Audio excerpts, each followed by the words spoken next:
All all right, it's Genshin time. Oh, and oh yeah, hi. Also, hi. You'll see my face again. Also, hi. You're seeing my face again.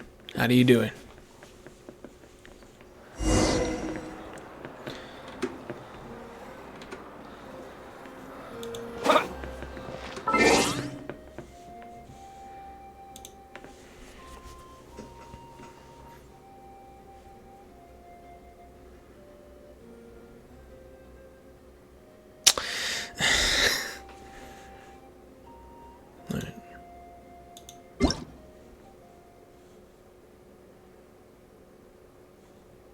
New characters.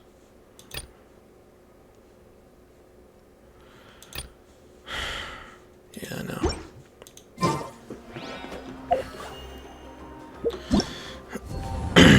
All right, so the new Alcon Quest has come out, but here's the thing.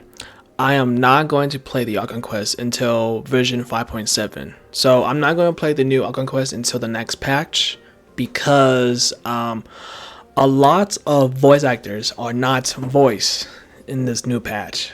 You know,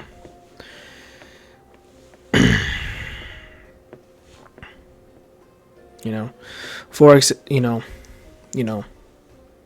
for example, Eula, Bennett, Diha, Razor, Babirlioth, Alice, and Vraka are the only characters that are voiced in the Algon Quest, and the people and and the characters who are not voiced are the Traveler, Albedo, Venti, Diluc, Kaya, Jean, Noelle, Mona, Sucrose, Barbara, Rosaria, Lisa, Amber, Minka, Klee, and Fischl. Those are the only people.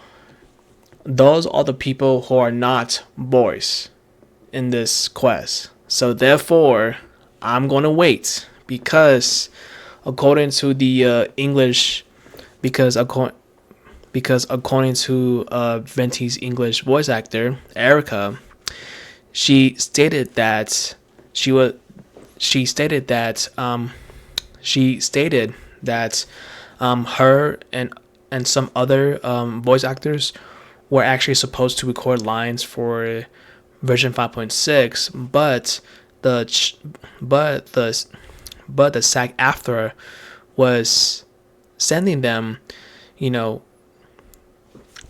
but the SAG after was but the SAG after was sending them 13 letters, you know, and this really made Erica and some other VAs uncomfortable,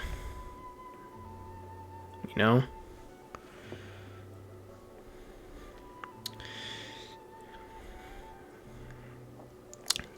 But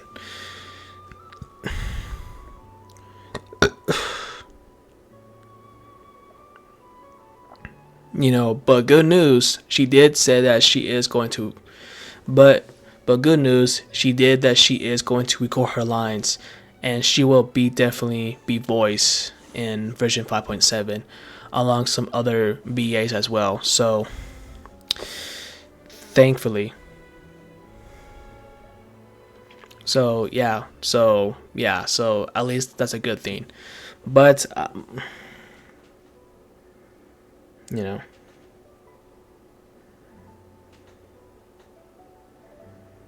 yeah. So I think it's best. So to people who, yeah. So I think it's best if I just wait until the next patch and then I will play it. You know. Yeah. So I think it's best if I just wait until the next patch and then play it. You know. But in the meantime, I'm just going to play. But in the meantime, I'm going to avoid playing it. And since I'm going to avoid playing it for now, that means I have to. So that means that. So that means in the next month, I have to try my best to avoid spoilers on Twitter and on TikTok. So, yeah.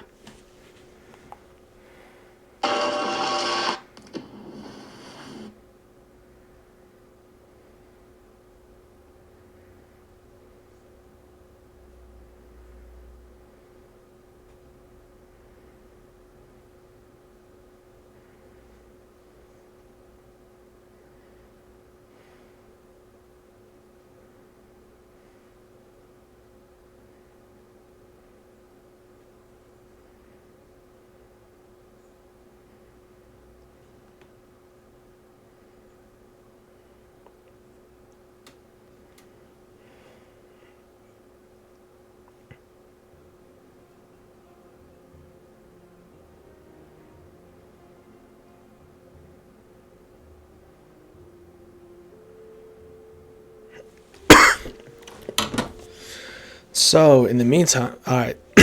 But anyways, I'm going to play Escoffier's story quest. Yeah.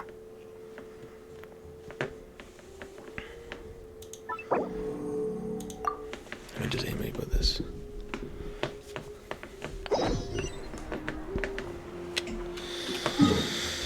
Alright, we back in Mondstadt now. We're going back to Mondstadt, bitches. Alright, we're going back in Mondstadt, bitches.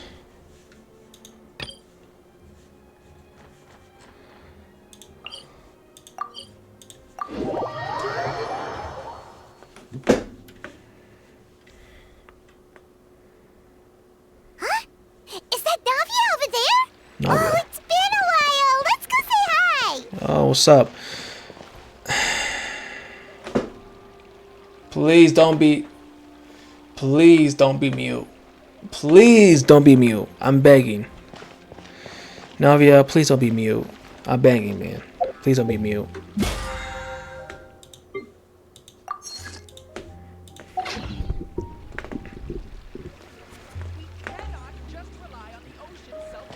Navia, please don't be mute.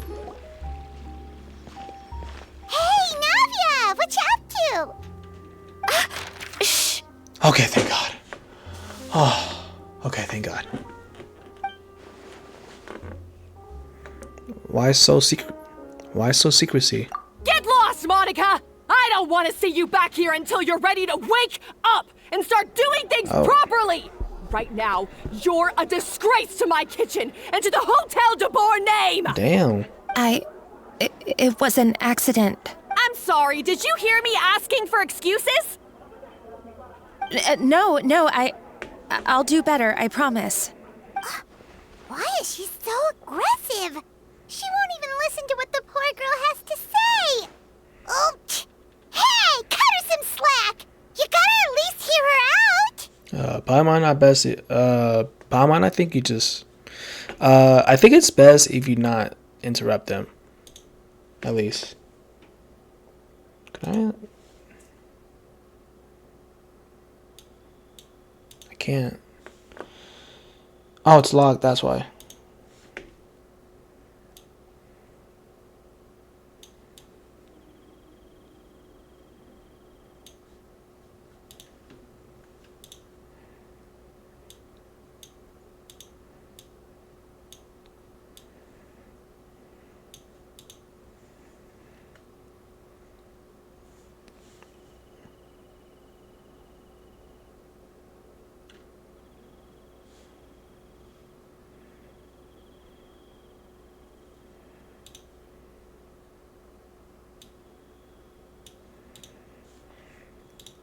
Wait!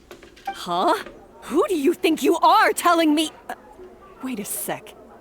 Navia? So, you're bringing backup now.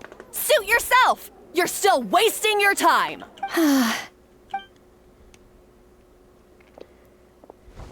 Savannah, is this how you always treat your staff? My staff is right. I'm the one in charge here now. And last time I checked, the Hotel de Boer doesn't take orders from the Spina di Rosula. Of course. How you run your kitchen is none of our business. But when a member of your staff is so overworked he becomes gravely ill, that most definitely is our business. We're going to stand up for him, whether you like it or not. Overworked?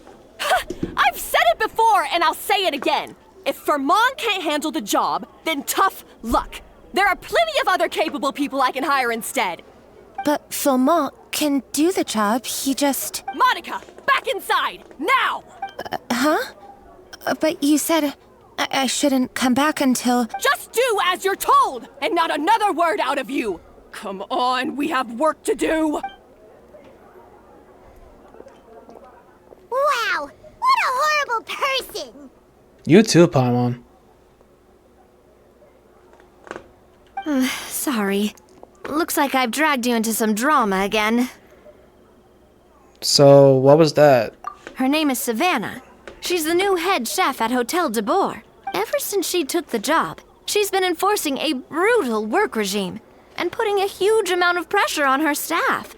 One guy was so overworked, he collapsed from illness.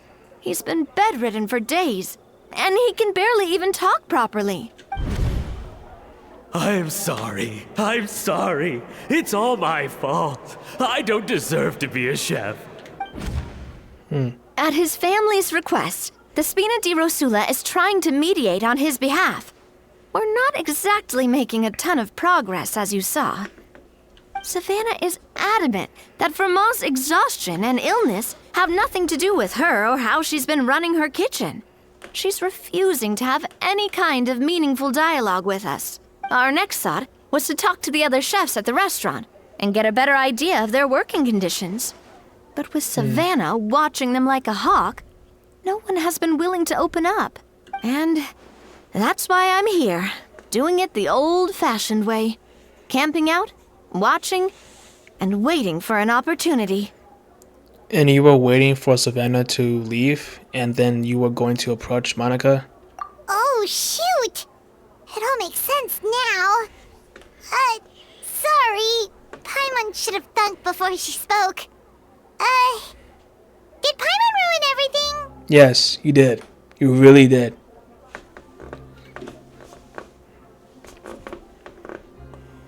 Oh, no, not at all, Paimon.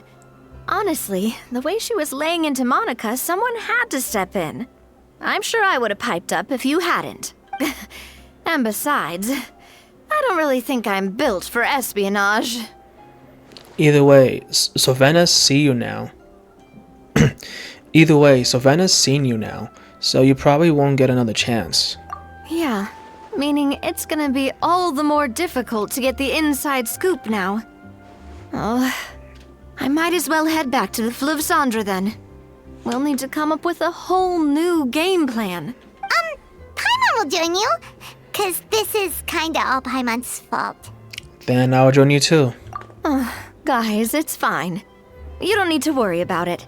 That said, if you were planning to visit the Fleuve Cendre anyway, let me take you out for a meal. I'll make sure it's a proper feast. A really famous chef just joined the Spina di Rosula's tavern. Her name is...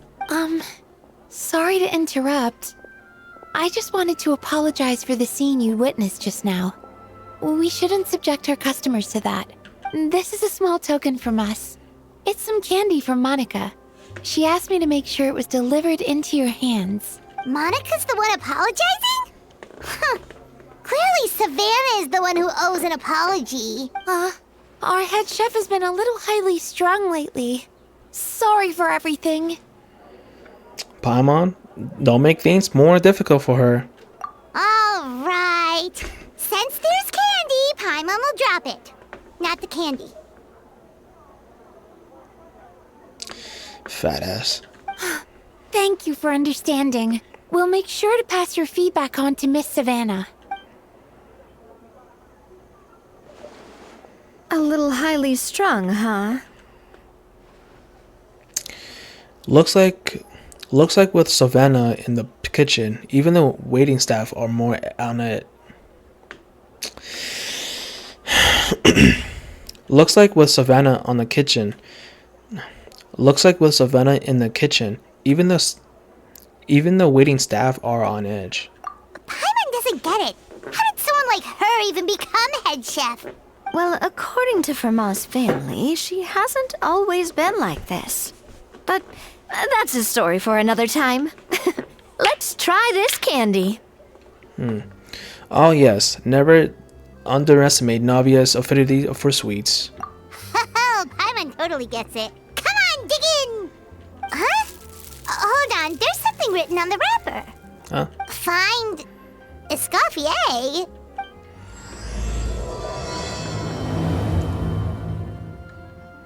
Escoffier. Escoffier? Could this mean... Huh? You know that name, Navia? Yeah. Let's stick to the plan and go back to the Fleuve Cendre for now. That's where we'll find Escoffier anyway.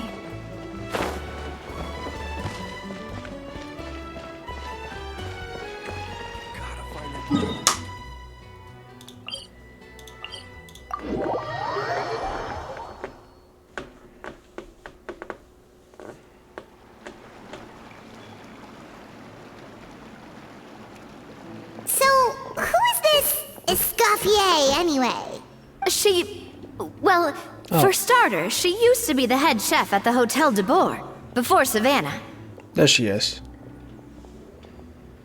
She recreated the legendary Gâteau de Boer and restored the restaurant back to its former glory. Safe to say, she's the most renowned head chef in the Hotel de Boer's history. After the culinary genius Modeste himself. Gâteau de Boer? That's the super exclusive cake that they only sell a few slices a day, right? Wow. Why the heck would she let Savannah take her place? Well, apparently, the Hotel de Boer was reported for a safety incident. Someone claims that the kitchen was adding an illegal substance to their menu. But none of the chefs had any idea how it could have gotten into the food. In the end, Escoffier decided that as head chef, she should take responsibility. And she was sent to the Fortress of Meripede. The Fortress of Meripede? Oh. Come on. Oh, don't be so dramatic. It was probably just for a formality. We just got sent. Oh, don't be so dramatic, Paimon. It was probably just a formality. We got sent there just for eating someone else's cake. True, bro. That's...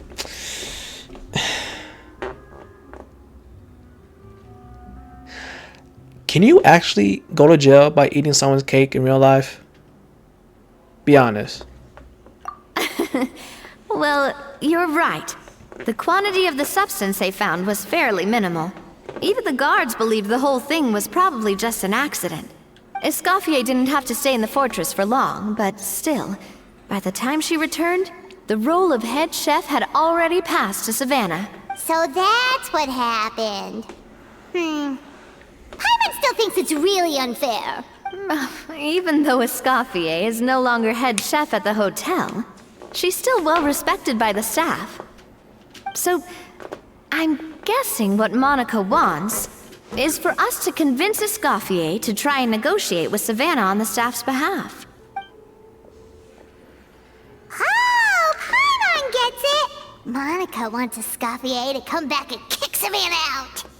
It's simple. If the new head chef is stressing everyone out, then the solution is just get the old one back.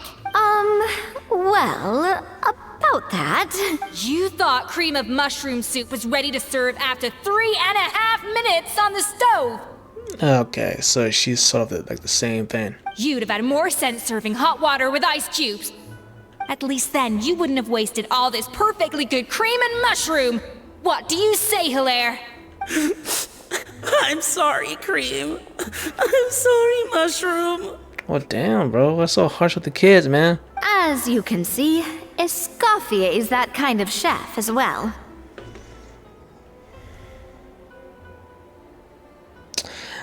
How has the Hotel de Boer made it this far? Well, I'm just lost for words. You have to leave it on the heat for long enough to allow those flavors the chance to come out. Don't be fooled by the aroma when the water first starts to boil. Got it?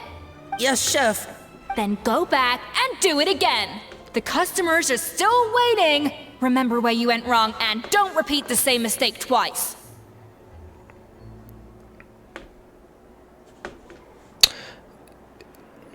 Yo, her eyes got the heart shape, like, doesn't it? Yeah. Yes, Chef.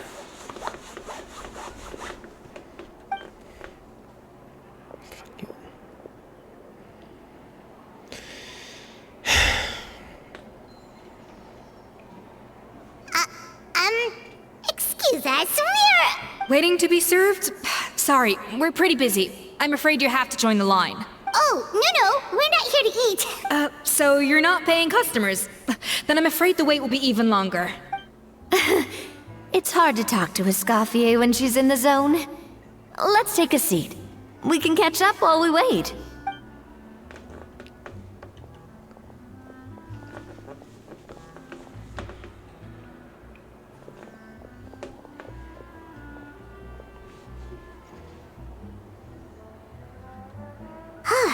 Looks like the rush hour is finally over. Is it always this busy here? These days, yes. I'd say business has tripled since Escoffier joined as temporary head chef. What didn't She didn't want to go back to the Hotel de Bois? Well, in her words, the Hotel de Bois doesn't need her anymore. It doesn't look like she's got any plans to go back. I guess I'll be heading off then. Wait, take these home with you. We can't serve them now, and there's no sense in letting them go to waste. Oh, thank you, Chef. For what? Like I said, I just don't want them going to waste. Oh, and tell Fiamma to get well soon, so you're not running yourself ragged every single shift. Firmont. That's the second time we've heard that name. Who is that again? He's the chef that fell ill from stress. Hilaire is his son. And with Mom stuck at home taking care of Dad, he decided to pick up some work to help pay the bills. Escoffier knows their situation, so she's been making some extra food every day for him to take home. Hey, I heard that, Navia! I've told you before, no one's making extra food. Hilaire is making blunders in the kitchen, and I can't serve his failed dishes, so he might as well take them home. Yeah, she cares about him. She cares. Yeah, failed dishes that just so happen to be nutritionally complete every single time. Yeah, she cares. So you two must be the world-famous traveler and his companion, Paimon. Yes? Is there something I can help you with? Oh, so you know us already. We'll skip the introduction then. We're here to talk about Savannah. Since Hilaire is working for you, you must be aware of the situation with Savannah. Since Hilaire is working for you, you must be aware of this. You must be aware of the situation with Savannah. Oh, I certainly am. The Spina's headquarters are right next to the tavern. And I've lost count of the number of times Navia's come to pester me about it. But I don't work for the Hotel de Bois anymore. And being ex-head chef doesn't give me the right to interfere with that business.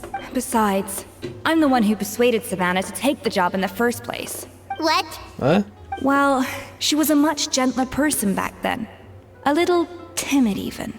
She wasn't at all confident that she was the right fit for the role. That's hard to believe. Are we definitely talking about the same Savannah here? Honestly, I do wonder if she's just emulating me. I mean, I'm not the most pleasant head chef to be around either. At least she's self-aware. Anyway, suffice to say that given the history between us, it'll be tricky for me to tell her she's doing her job wrong without coming across like a huge hypocrite. Fiamma and the others probably think that Savannah gets it all from me. I wouldn't be so sure about that, Escoffier. Look at this note we got from Monica. She mentioned me. Whatever shortcomings you feel you have, it looks like Monica still trusts you. As for the others, well, how can you know what they think unless you ask them? Monica. Plus, it's not like we're asking you to storm in there and raise hell. We're only in the initial phase of our investigation. All we're trying to do is get the other chefs to open up to us.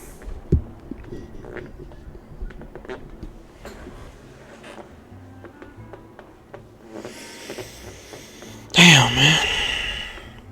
Oh, Monica. Oh, Monica! Escoffier?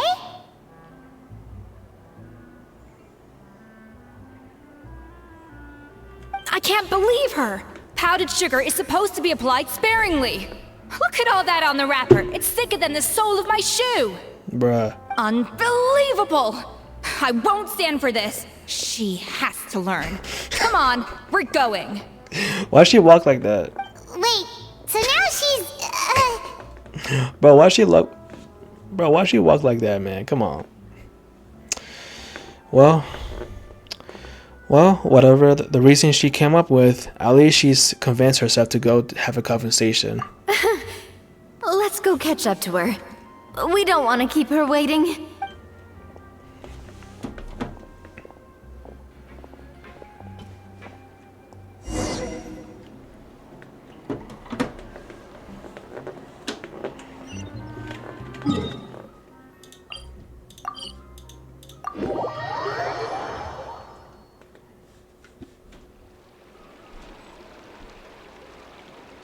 Bro, why is it nighttime already, dude? Yeah, let me just...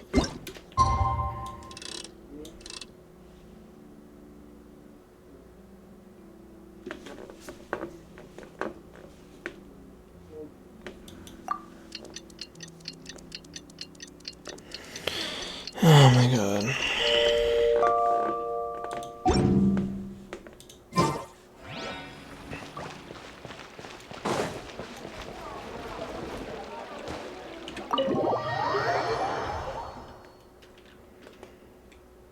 Wait, she looks like... Is that Escoffier? Escoffier's back? Yes! I've missed her cooking! I'm sorry. I'm so sorry.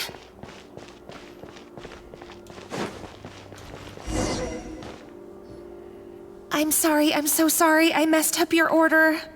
Oh, I wouldn't go that far. Maybe the taste is a little off, but if you hadn't brought it up, I don't think I would have noticed. But, please, you have to forgive me or Chef is gonna... Okay, I know. I'll kneel before you. Don't do that. What the heck? Get up, Monica! Can't you see that you're just making your customer feel more awkward? Escoffier? If you want forgiveness, then do what any self-respecting chef would do. Make the dish again. And this time, get it right. You cannot go begging your customers to feel sorry for you. Savannah said that I'm not allowed back in the kitchen until I've corrected my mistake. But if I can't go back into the kitchen, I can't do the dish over. That's some backwards logic. How can you fix your mistake without being allowed to cook? If this is what Fermat had to put up with, then no wonder he had a breakdown. We apologize for interrupting your meal, sir. It's fine. With my layman's palate, it's not like I can tell the difference anyway. I was actually quite enjoying my meal until she appeared out of nowhere and started apologizing. Gave me a bit of a fright, to be honest. Oh, well, it's because Chef Savannah tasted a bit of the leftover soup from my pot and then threw me out of the kitchen. Gosh, that's pretty strict. Has she always been that way? I don't recall things being like this when Escoffier was head chef here. I mean, Escoffier was strict too, but I think the difference is that her criticism was more constructive, so you knew what you did wrong and how to improve, and we all knew that it came from a good place. Chef Escoffier was hard on us because she truly wanted us to reach her level. But these days, whenever we make a mistake, we just get told to wake up, get your head in the game, or just do it again. And it's only gotten worse since word got out that Chef Escoffier had started working again in the Fleuve Cendre. Monica, you don't need to call me chef. I'm not the boss here anymore. Yeah, but through no fault of your own. What happened back then? That wasn't on you, and all of us know that. That banquet was a huge event, and so many staff were involved every step of the way. With so many moving parts, there's no way of knowing how that lumiline ended up in the food we served. Wait, so what did happen? Lumiline? What's that? A new drug from the Fontaine Research Institute. Oh. Produced from an extract of the lumitoile. Apparently it sharpens the senses, so they used it to treat people with impaired responses to stimuli. Oh, yeah, I've heard about that. They found out you can use it as a flavor enhancer since it stimulates the taste buds. Makes things pretty addictive. They also found that overuse can have mood-altering effects, and even lead to nerve damage. So it quickly ended up on the guards' list of controlled substances. Unfortunately, however, some food products containing the additive had already made it to the market by the time the guards banned it from the restaurant industry. Everyone knows that in all likelihood, someone probably just purchased a batch of contaminated ingredients by mistake. But you took all the blame. We all know why. You just didn't want to see this turn into a place where tensions are constantly running high. Because everyone's suspicious of each other all the time. And now look at you. A fry chef in the Fleuve Cendre. What are you trying to say? Sure, the Spina's Tavern is no Hotel de Boer, but come on. It's not that bad, is it? Oh, the Fleuve Cendre, you say? Great. That's where I'm dining from now on. Monica, I'm very happy with my current job. And there's no changing the past. We just have to let bygones be bygones. Besides, at the end of the day, I was the head chef, regardless of whose mistake it was. Ultimately, the responsibility lay with me. If only Savannah was half the boss you were. I'm sorry? Do you have a problem with my conduct as head chef?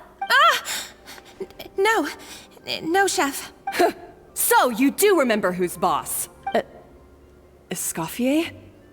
I thought you'd left this place for good. What are you doing back here? What happened to you, Savannah? Why are you acting like this? When I turned this place over to you, You made me the head chef and gave up your right to tell me how to do my job. You're not the boss here anymore, so stop acting like you own the place. Whoa. Sounds like someone has a chip on her shoulder. Maybe we should give them some space. Oh, Savannah! My God, have you grown a temper since I last saw you? Have you put even half the amount of energy into improving your cooking skills, or are you still using the Pluie Lotus as an off-brand marcotte, thinking no one can tell the difference? Get her ass, man. That's none of your business! What happened to not storming in and raising hell? Oh, I was not expecting to see something this spicy as soon as Escoffier returned. Bro, why is he so French, bro? God damn. Huh? Fan Asian? Aye, miladies. Might I make a humble suggestion? Given that we have ourselves a tête-à-tête between chefs at the Hôtel de Bord, I dare say it would be de rigueur to settle this the traditional way. The traditional way? That can only mean one thing. Sounds like we're in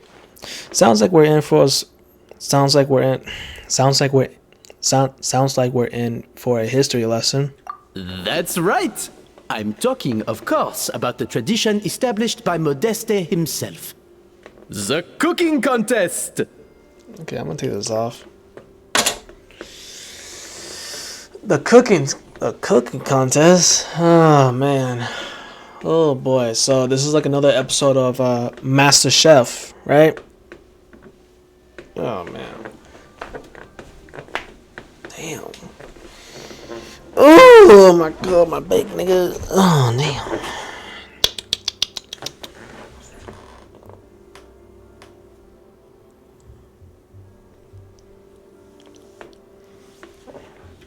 According to legend, the founders of Hôtel de Bord, Modeste and Savelli, used this method to resolve all of their disputes. Everything from petty arguments over next week's menu to disagreements over the strategic direction of the restaurant. The cooking contest would decide who had the final say. It sounds like they had a lot of free time on their hands. Ah, well, it might sound that way to us. But in fact, the cooking contest played an enormous role in motivating chefs to hone their skills, reaching new heights of excellence in the culinary arts. And indeed, the reintroduction of this institution in recent years has surely been instrumental in transforming the Hôtel de Bord into the top-ranking restaurant in Fontaine. Reintroduction? Someone brought it back? Who? This bitch. What say you, Escoffier? Surely you of all people won't back down from this challenge. It was you who put the rule in place, after all. Thought so. There's your answer. Thought so. There's your answer, Paimon. Sure, I reinstated it, but I'm not a chef at Hôtel de Bord anymore. Isn't this bending the rules a little? I see no issue as long as both sides agree to the terms. We could simply treat it as an exhibition of sorts. Savannah, any objections? Exhibition. Huh. No. If we're going to battle it out, let's put it all on the line. If I lose, it's up to you what happens to me. I don't want anything to happen to you. But if you lose, you hand over the Codex de Bord to me. What? The Codex de Bord? What is that? Only the legendary handbook written by the original head chef Modeste. It contains all his secret recipes, including Gâteau de Bord. It's the greatest treasure in Fontaine's culinary world. And only the present and former head chefs of the Hôtel de Bord have the right to read it.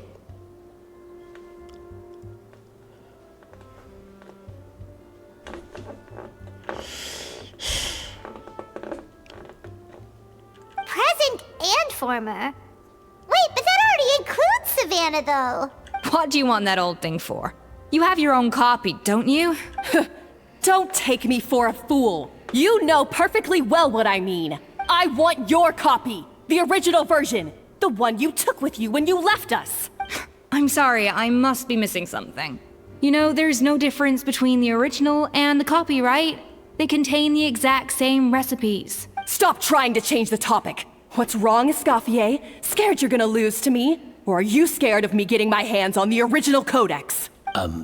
Savannah, you may remember that we gave her the original as a parting gift, to thank Escoffier for her years of service. Asking for it back feels a little, Oh, I'm sure it won't be an issue, as long as both sides agree to the terms. Those were your words, weren't they? And as for the contest itself, let's make it a bake-off. Gâteau de Bourg, per the recipe in the codex. Well, Escoffier, you against me. Are you in or out? You sound surprisingly confident. All right then, let's see how much you've actually grown. I hope you surprise me, Savannah. I'd hate to find out that all you've learned after this long is how to chew people's heads off. Believe me, I'll show you. Whatever you say, whatever, bitch. Whatever you say, bitch. Escoffier, are you sure this is a good idea? You accepted her terms a little hastily. Oh, it'll be fine. Let's head back to the Fleuve Cendres so I can get prepping. I do apologize. This whole ordeal reflects rather poorly on us. Wait, aren't you the boss? Wait, aren't you the boss? Well, can't you rein Savannah in a little?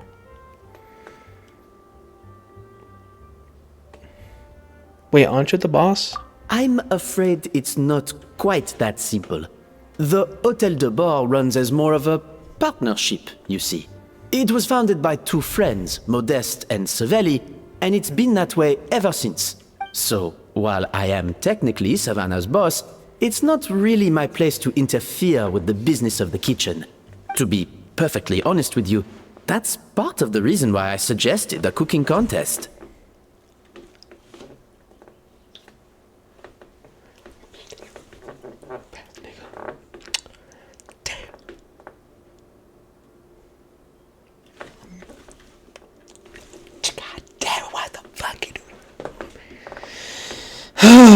Shit.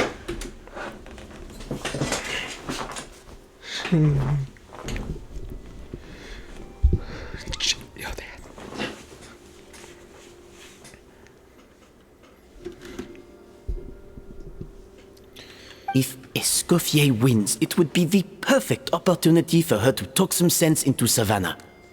Or, of course, if she wanted to return, then... But anyway, I'm getting ahead of myself. Whatever the outcome, this contest will hopefully serve as a turning point for us.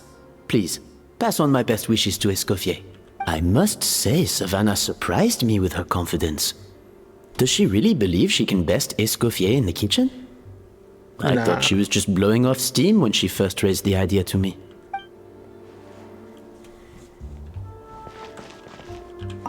I can't believe I got to witness that firsthand. I only stopped by here for a quick meal. I definitely got my Mora's worth today. Okay. Alright.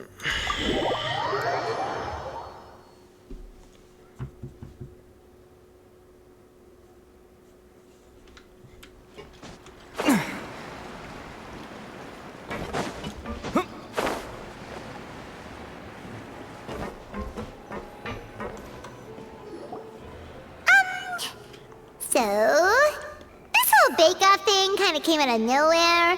Was it really sensible to just go along with it? Well, I got a sense that she's holding something back. But we chefs always express ourselves in our cooking. So if she won't talk, this might be the best way to find out what's really going on with her. Huh? Holding back? Sure didn't sound that way to Paimon. Escoffier only picked up on it because she's the same way. Always closed off, never letting you know what she really thinks. That's patently false, at least where your macarons are concerned. Damn. I've been nothing but truthful with you about the disgraceful amount of sugar you use. Damn. Okay. That's one case where you can keep your thoughts to yourself. So anyway, what's this Codex de Board she's so obsessed with? Oh, that? Well, it's not so much a recipe book as a diary of Modeste's adventures. Back in the day, he and his good friend Savelli explored far and wide, partly adventuring, partly looking for new ingredients and developing new recipes. Their creations had an enormous influence on the course of Fontaine cuisine, turning it into a much more vibrant and diverse scene. For instance, legend has it that the original Gâteau de Bourg was made using a special secret ingredient that Modeste discovered on one of his adventures. So rare was the ingredient that they could never make more than 16 slices of the cake per day. But everyone who tried it claimed that it was one of the most blissful and invigorating things they had ever tasted. Modeste and Savelli went on to found the original Hôtel de Bourg, which catapulted them to stardom in Fontaine's culinary world. Especially Modeste. He was hailed as a once-in-a-generation genius. And over time, the recipes from his adventure log became known as the Codex de Bourg. Paimon's heard this kind of story before. Armed with the Codex, the Hôtel de Bourg took its rightful place as the finest restaurant in the land, serving those recipes for centuries to come. Something like that? What? No, of course not. Cooking is a constantly evolving art form. How can any restaurant survive if they only serve food that was popular last century? Have you guys watched The Bear? The Bear? It's a good show, and it really shows how you know what? Never mind. Sorry. Anyway, never mind centuries. Savelli and Modeste parted ways not even 10 years after their rise to fame. Then, Modeste passed away while he was still in his prime. And that was it. The end of the Hôtel de Bourg's heyday. It fell into decline, and for most of its history, it was just a nondescript place with a couple of cheap tables. It's only in recent decades that it started recovering. Even then, it still took numerous relocations and changes of management before we finally ended up with Vanigem and the restaurant we have today. Oh! So the Codex really isn't all that, then. Paimon figured it was like one of those mystical books they have in Liwei's martial arts novels, where the main character learns all their secret powers from. Yes, well, that's fiction, and this is reality. You can't meet the tastes of modern diners by following some ancient recipes from a dusty old book. Case in point. Even the Gâteau de Bourg they sell now is actually Escoffier's reimagination. Wait, really? Why though? Didn't that recipe make it into the Codex? It did, but like I said, it's the dusty old book now, and the records aren't as legible as they once were. Not to mention that there's no way of finding the secret ingredient Modeste wrote about. So, reimagination is right. I consulted some historical records and took what I could from the Codex. But ultimately, the Gâteau de Bourg of today is my own recipe. As for why we gave it the same name and kept the tradition of only selling 16 slices a day, well, you've got Vanigem's business sense to thank for that. Oh! Huh. Well, that kind of takes all the mystique out of it. Hey now, it might not be the original Gâteau de Bourg, but it's still the most delicious cake in Fontaine today. And who knows? Maybe Escoffier's version is more suited to your palate. Just think, if the original truly was the perfect cake you're imagining it to be, there's no way the recipe would have been lost to history, right? Not to mention that the Hôtel de Bourg never would have fallen into a slump. Anyway, before I left my role as head chef, I made a copy of all the recipes from the Codex, including my own improved versions, and turned them over to Savannah. So why is she so interested in the original copy? Could it be a symbolic thing? Like, whoever holds the original Codex de Bourg is the true head chef? Well, it was clearly precious enough to give to Escoffier as a parting gift. Meanwhile, Savannah only got a copy. maybe from her point of view, it's like management doesn't truly see her as being worthy of the role. You think so? The only thing is, it was her suggestion to gift me the original in the first place. Well, a joint decision by her and Venegem. What? Huh. Guess she's had a major change of heart since she became head chef. Yeesh. Who knows? We could speculate forever. Better to just let our Gato do the talking. What does that mean? What does that mean exactly? It means besting her in this bake-off, and then getting her to explain herself, even if I have to beat it out of her with a spatula. You don't mince words. However much she's changed since we worked together, I believe that she still has her chef's pride. And if she respects the art, she'll respect the outcome of our contest. Well, I'm confident that you and your spatula can get justice for Froment. All you need to do now is win the contest. But that should be a breeze for you. Let's not get too ahead of ourselves. Gâteau de Bourg is very complicated to make. Usually, it takes 3 chefs working in tandem to cover everything. Now, if I had to push it, I could probably do the work of 3 chefs myself. But I'd prefer to play it safe if I can find a couple of assistants in time.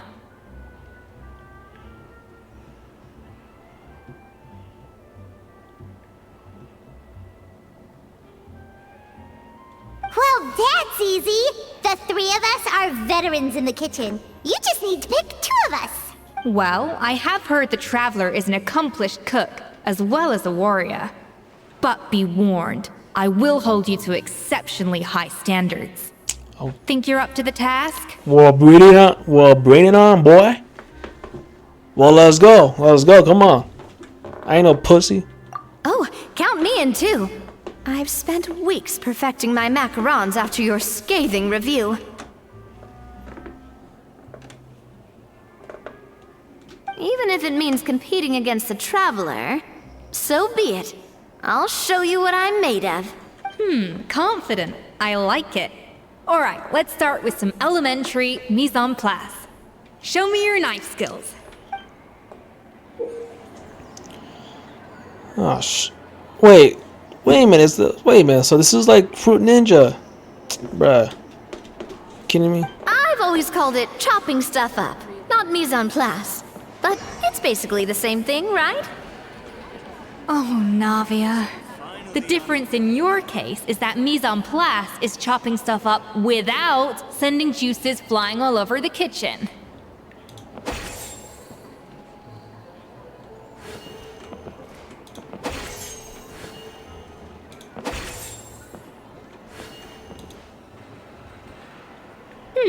Looks like you found that easier than I expected. Yeah, thankfully it was pretty straightforward in the end. You made it sound like we'd be carving statues out of fruits or something. Well, brace yourself, because the next step is anything but straightforward. I'll be using this cold press to extract flavor compounds from the ingredients. What's a cold press? A kind of special food processor I got the Fontaine Research Institute to make for me. It uses cold temperature extraction to isolate the essence of cooking ingredients, which can then be used to flavor dishes more precisely. But this isn't exactly standard kitchen equipment, so that probably didn't make a whole lot of sense. Let me give you a demonstration instead.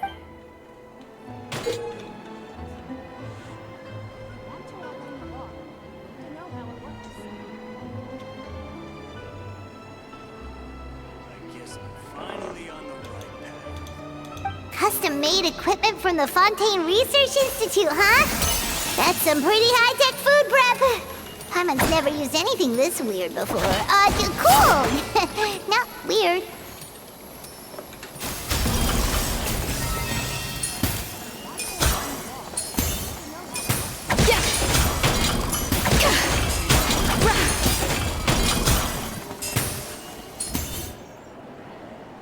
And done. These are the flavor compounds extracted from our ingredients. I processed all the fruit you chopped up earlier. Wow! Even the smell is so much more concentrated. What next? Do we add all this stuff in? Absolutely not! Throwing everything in at once will ruin the balance of flavors. We have to go slowly and carefully to calibrate the exact flavor we want. I'll demonstrate again. Now, watch closely.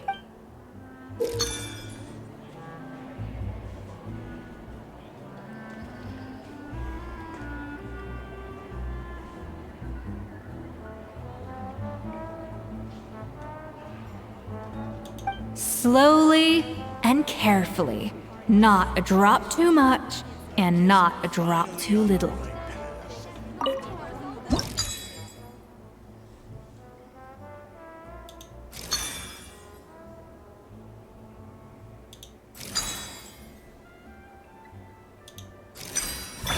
Boom.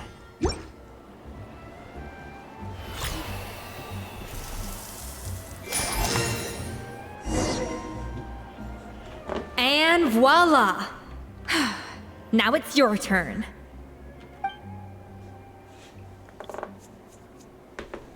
Not terrible. Considering this was everyone's first time blending flavor extracts, it could have been worse. Jesus Christ. I got it! Oh, goddamn, man. Holy shit.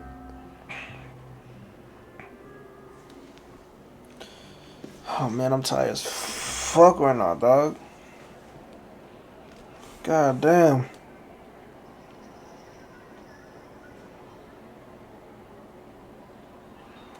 Oh.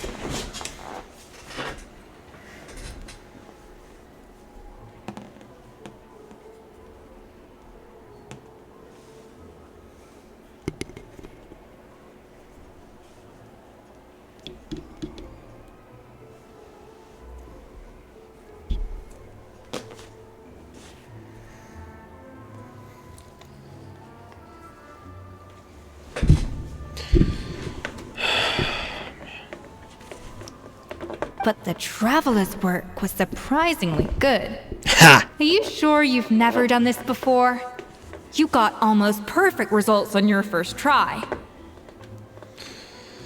Well, I guess I just treated it like an adventurous puzzle. Oh, well, they do say adventurers are multi-talented folks. Now I've seen it firsthand. Alright, now for the part I've been looking forward to. I want each of you to cook something from the Hotel du Bois' current menu. I'll judge your submissions and give you a final score. Final score? That's right. The true test of your cooking skills is the finished product. It'll be good practice for the contest itself. Now get to it. Chop chop!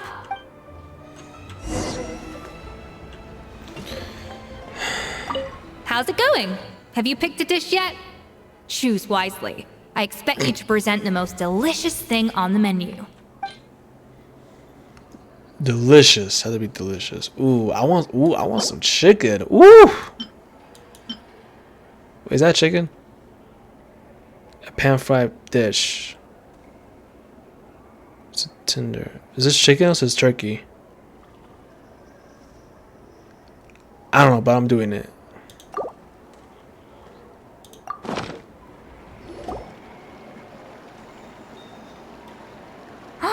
Look at that! With the grace of a snow-winged goose, as I like to say. Now, let the grating commence. Pretty good, right? Not to brag or anything, but Paimon's a bit of a connoisseur when it comes to la food. 6 points. What? Oh, well, fair enough. Paimon doesn't cook all that often, so as long as it's a pass, That's 6 out of 100. Damn.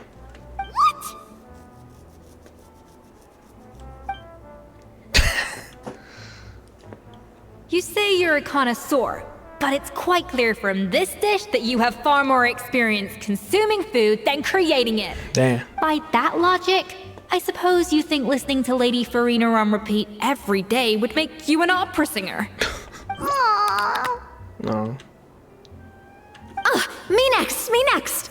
I'll have you know that this batch of macarons has 2 whole tablespoons less sugar than my previous ones. So you went from 12 tablespoons to 10? Well, it's nice to know you actually measured it out. Because it tastes like you just threw in whatever was left in the jar. 6 points. Damn. Aw. Yikes. She's a harsh judge. Now to the final dish. So, what do you think? This is our last hope. 8 points. What? Bruh. Darn, that's barely higher than what we got. Not exactly. The color is spot on. Beautiful aroma. Excellent presentation. The fuck is that face? Hold the fuck. Wait. Hold on. Nah. Nah, cause what the...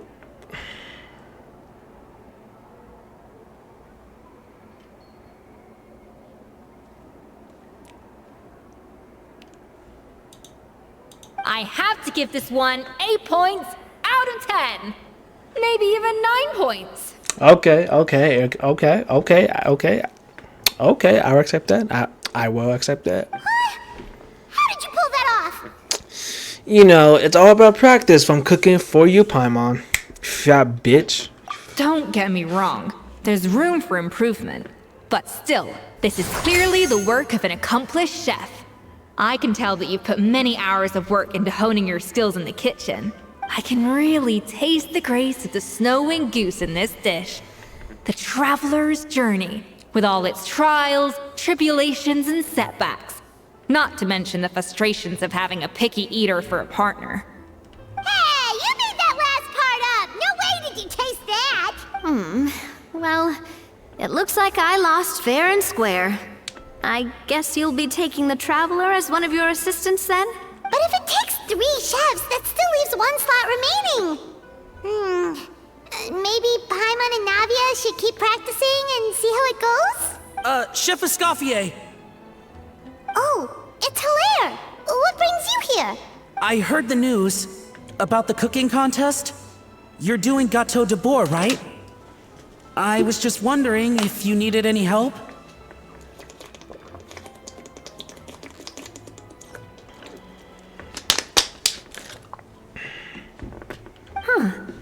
And you think you're up to the task, do you? Oh, no, I know I'm not there yet. It's actually my dad who wanted to help. Oh. Firma, last I heard, you could barely get out of bed. Chef Escoffier, Navia, Traveler, thank you all so much for everything you're doing for me and my family. I've had enough of sitting around at home while you run yourselves ragged. If you let me, I'd like to help you win this cooking contest. Are you sure you're up to the task? Are you sure you're up to the task, Furman? Yeah, I was gonna say the same thing. Don't you worry. I'll be fine. I'm feeling much better now. I'm sorry. I know I've been rather useless these past few days, but not anymore. The fact is, I'm a fine chef, despite recent events. I've proven myself in the Hotel de Bois kitchen, so if anyone's qualified to work under Chef Escoffier, it's me. I think. I hope so. Firma, have you even set foot in a kitchen since leaving Hotel de Bois? I have not. But I'm fully rested now. I know I can handle it. I'll prove it. Let me whip something up for you right now. Hey, yo.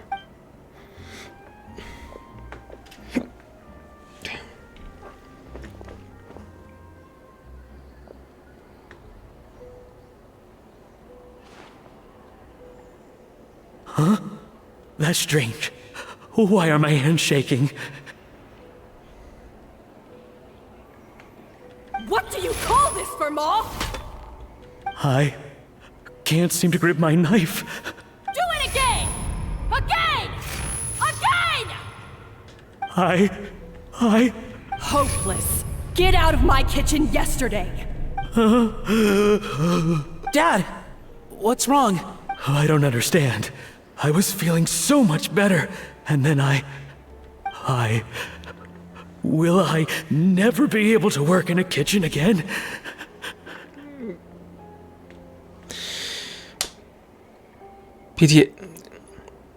It's called PTSD, man. It's called PTSD, man. I know. A lot of people get that. Me too. I also have that too. So don't worry. Dad, talk to me. What happened? I think the real issue here is not physical exhaustion, but psychological trauma. Monica, when did you get here? Even I didn't notice you arrive. Probably because you were all concentrating so hard on your cooking. I didn't want to interrupt your flow. But anyway, Vermont, I'm so sorry. If only I'd known how serious your situation was, I would have stood up for you sooner. You have nothing to apologize for, Monica. During those long nights of redoing every order, you were the only person who looked out for me. Oh, come on. All I did was make you some tea. I doubt it was much help. Savannah was so ruthless toward you. I probably should have brought you something stronger. She sounds like the worst. All right, another Savannah horror story. Let's hear it. She's been getting harsher and harsher on us ever since she heard about Escoffier's new role in the Fleuve Cendre. Seems like no matter what we make, she'll find something wrong with it. What is this? It looks like a dog's been at it. Then she orders us to redo the dish again and again, but we never know what's going to make her happy. Do it again, do it again, do it again! Every time you remake it, you just get another earful from her. Either straighten yourself out or get out of my kitchen! So now, it seems like just picking up a kitchen utensil gives me flashbacks of her yelling at me. Oh man, that must be awful. The more I want to get it perfect, the more my hands shake, and the more scared I am of making another mistake. How can you give up so easily, Firma? You weren't a quitter when you were working for me. And even under Savannah, you talk about working late into the night trying to perfect your dishes. That says to me that you still hadn't lost that determination to prove yourself. What changed? I don't know what's come over me. When I think back, I just remember feeling like my heart and my hands were growing heavier and heavier as the shift went on. Each time I had to redo a dish, my heart sank a little further. Maybe Savannah was right. Maybe I am just hopeless at this. Dad. I see. Well, it sounds like there are some deep issues at work here. Ones that won't be resolved by merely seeking compensation. I will win this contest, and after that, I encourage you to approach Savannah and talk this out. But what if you can't find another assistant in time? Clearly, I'm in no state to help out. You think being one person short will ruin my chances? Let's not forget, I taught you and her everything you know. Even if I had to go it alone, I would present the perfect gâteau. Oh, well, Paimon and Nadia will still keep practicing, just in case. And so will I. Yeah! And if worse comes to worse, we can always get the Spina di Rosula to put out an emergency call for chefs. There's gotta be someone out there, right? Actually, I thought maybe I could help. That's sort of why I'm here. Oh, so you're betraying some... Oh, so you're betraying her. Got it. What? Why didn't you say so? I was going to, but then... Well, this is the first chance I got. You do this for us? Thank you so much, Monica. All right, fine by me. But aren't you still working for Savannah? Joining the other side seems like a guaranteed way to put your future employment in jeopardy. Nah, fuck that hoe, man. I know, but it's all right. I've made up my mind. With the way things are, I can't keep working for Savannah much longer anyway. Unless I want to become the next Fermat. I'm done with sucking it up. It's time to try and turn things around. If this cooking contest can get Savannah to see the error of her ways, then I'm sure she'll forgive me for this. So if you really think...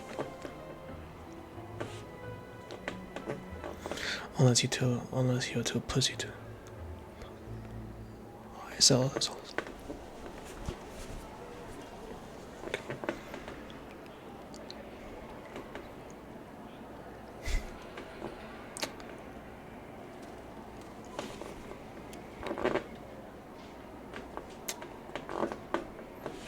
Alright.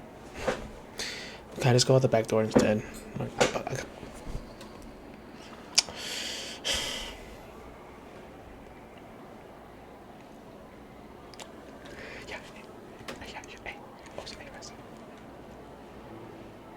Cool. Oh, you're right.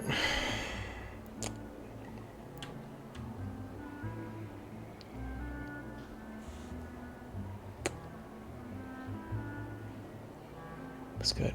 I'm sorry. It's good.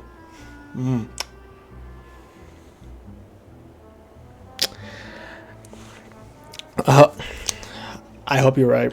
Well, Hyman didn't think we'd be poaching from Savannah's staff to get our third person, but there you go. Anyway, Monica's a professional chef, so nothing could possibly go wrong now. Great! Then it's settled. And to congratulate you all on making the team, I propose a Spina-sponsored meal to celebrate. Spina-sponsored? Wait, you mean I'm cooking? Well, I promised the traveler a feast in the Fleuve Cendre. And I know how much you've been looking forward to it. Yeah! Feast, feast, feast! I mean, I could help cook. I mean, it will be a good practice for the contest. All right, if you insist, then prepare for some of the finest food of your lives. All right. Escoffier has opted for a huge variety of dishes. Thankfully, both of us are skilled enough that, even though it was our first time working together, we had a great rapport. We had a great rapport. That's not a bad idea, actually. Wait, hold on. You need to finesse that further. She dished out plenty of praise and taught me an awful lot too. The time seemed to fly by. That was a dream come true. Hyman never knew Fontanian cuisine could be this good. You good?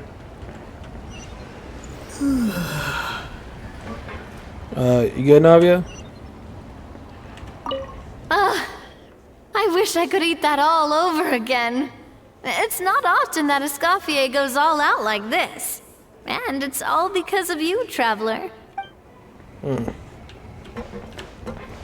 So, this is what Chef Escoffier is truly capable of. I guess I'm finally on the right path. Wow. I don't know if I'll ever be able to cook as good as that. Why the fuck do why do I recognize that? Wait, hold on. Wow. I don't know if I'll ever be able to cook as good as that. Wow.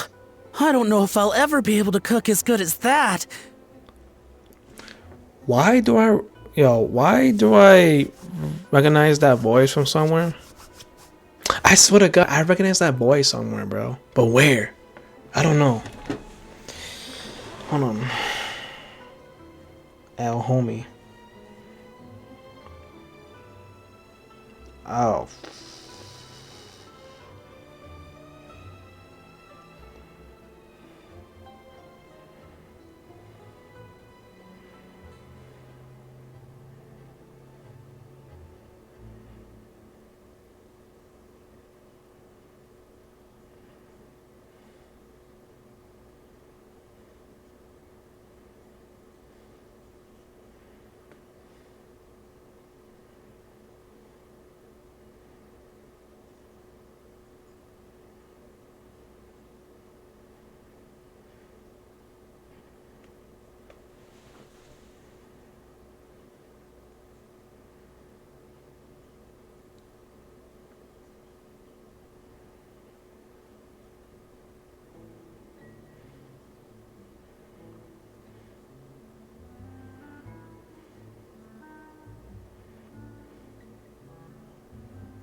Oh man.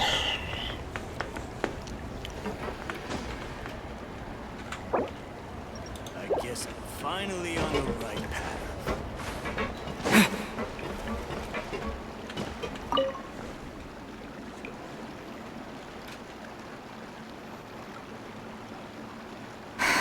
Why, Savannah? Why? What are you up to? Oh, nothing. I was just flicking through the original Codex de Boer.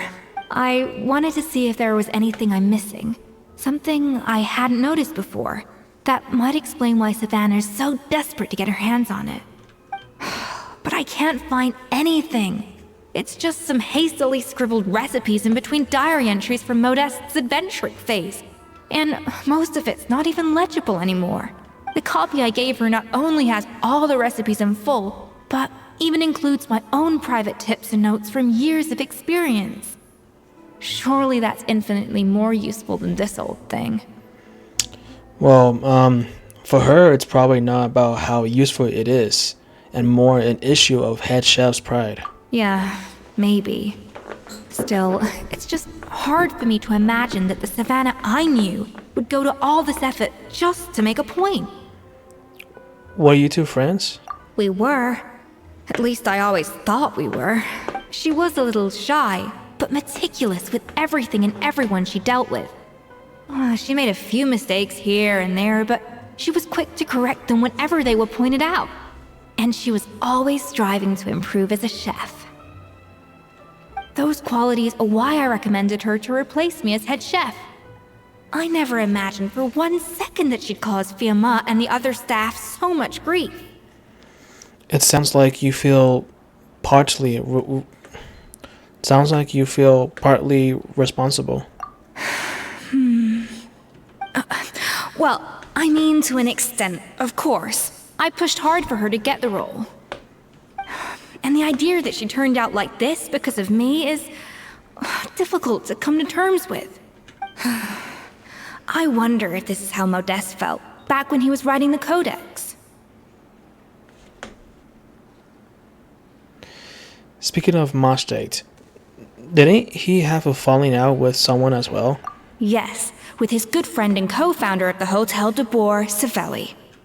The story goes that after Modeste unveiled his Gâteau de Boer and was hailed as a culinary genius, he was admired and adored by all. But his newfound fame slowly drove him and Savelli apart. Unlike Modeste, whose every new creation was an instant hit, Savelli seemed to face setbacks every turn. Doors that would swing wide open for Modeste would shut in Savelli's face.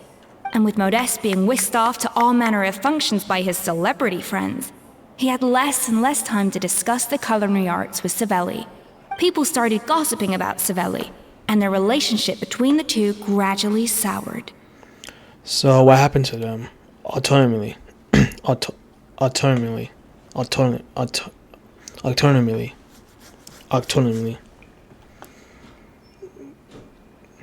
So what happened to them? Everything came to an abrupt end when Modeste, still in the prime of his life and still hailed as a genius, suddenly died from an acute illness. And that was it. They neither had a decisive split, nor got the chance to properly reconcile. Their story just came to an end. One rumor had it that Savelli actually killed Modeste out of jealousy, even as the latter was hoping to make amends. Is it true? Unlikely. It's a popular theory, but there's no real basis for it. At least there are no records of Savelli ever being convicted of a crime. Still, beyond a point, there's no way of knowing what truly happened in the past. All we can do is try to make sure the present doesn't quite go as badly. And that's why I have to win this contest tomorrow. Then get the truth about everything that's been going on, even if it means cracking her open like a nut. With me on the team, there's no way we can lose. Facts. Really? I'm the main character. Well, I like the confidence. Don't let me down tomorrow, then. You better bring your A game.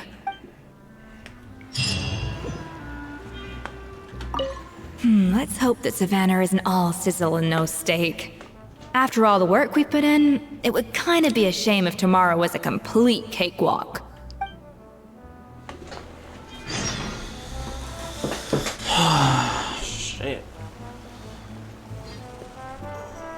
Damn, nigga.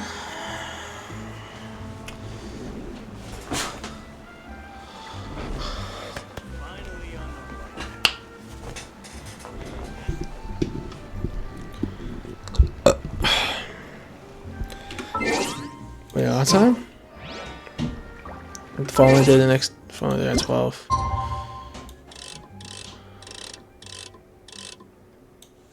Alright.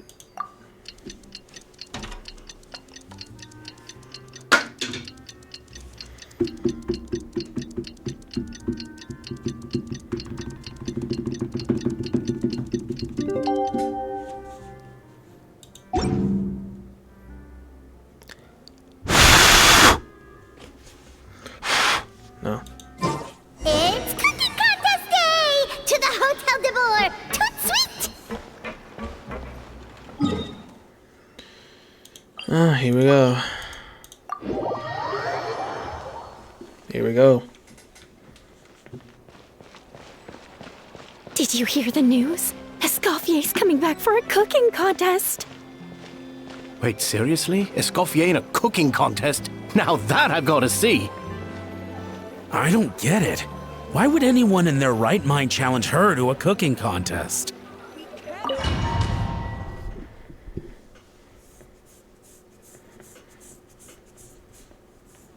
Mesdames et messieurs, welcome one and all to the Hôtel de Bord and to this most exciting of cooking contests. Savannah, I brought the original copy of the codex you asked for. Monica? In the interests of fairness, this contest will be conducted in a double-blind format. Once the dishes are complete, they will be sent to the back of the kitchen where they'll each receive a label. Damn.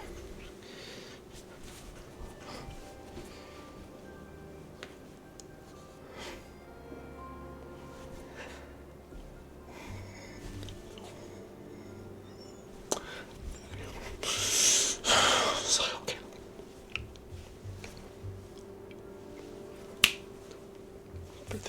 $50. Funny deal. Actually, make that 55. Actually, make that 55.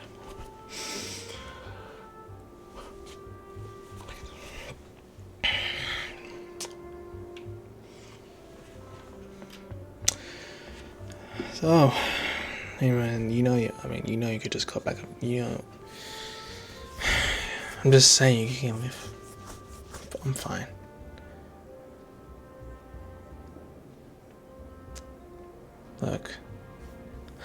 Look, I'm just saying. I mean, you're free to come back to the city if you want. Okay, you can't just stay. I'm good.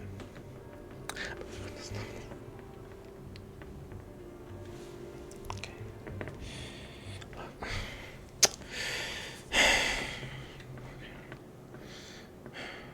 Let me get two of it.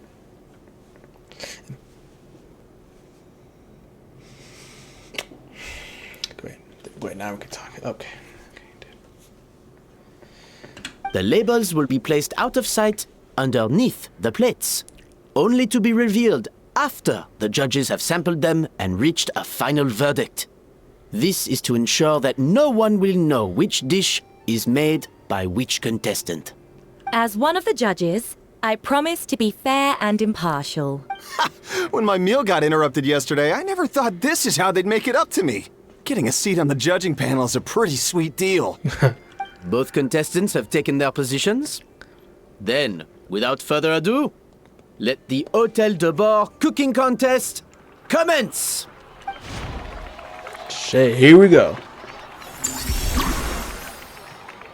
Oh wait, do I?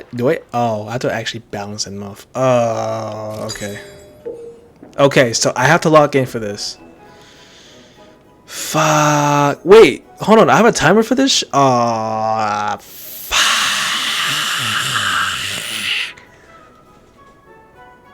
Okay. Make some gratitude gourd. Okay. You start using flavor, seasoning on the table, flavor, cutting board, and okay. Hopefully I don't fucked up. All right, let's go. Alright. So, okay, so I just have to balance this. That's it, right? But I have a timer, though. Fuck. Monica, Traveler, even Shit. the best chef in the world can't flavor their food without prepping the flavoring, right? Even the best chef in the world can't flavor their food without prepping the flavoring, right? Alphonse, Gaspar, get to work. Shit. Do not disappoint me. Looks like our two head chefs are raring to go. Like an oven on full blast, this competition... Oh, shit. Wait, no. Shit. Move. Go back.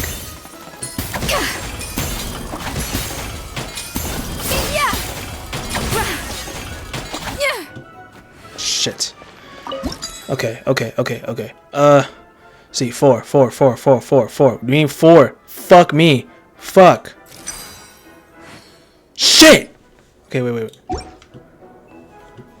Shit. Fuck.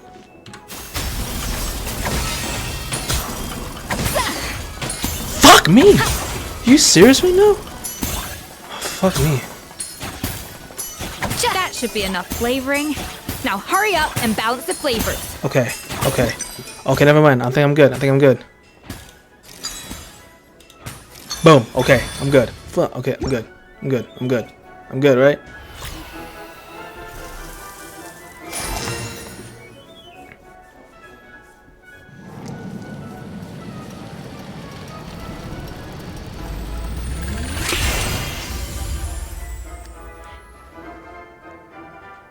Come on, Escoffier!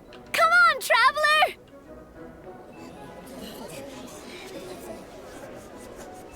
Are we done, or do we still have to cook?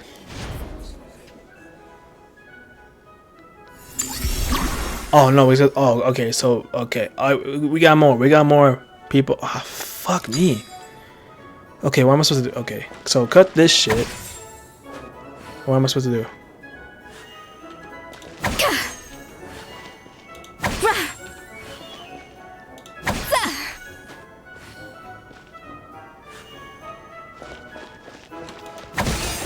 Alphonse! What are you playing at?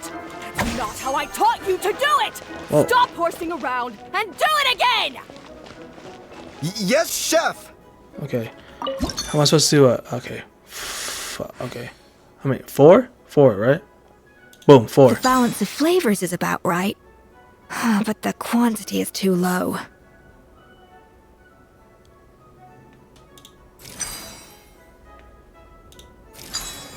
Okay, we're good. All right, we're good.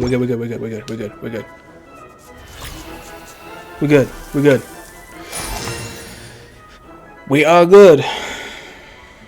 Damn, it's kind of hot in here. So, what do you think?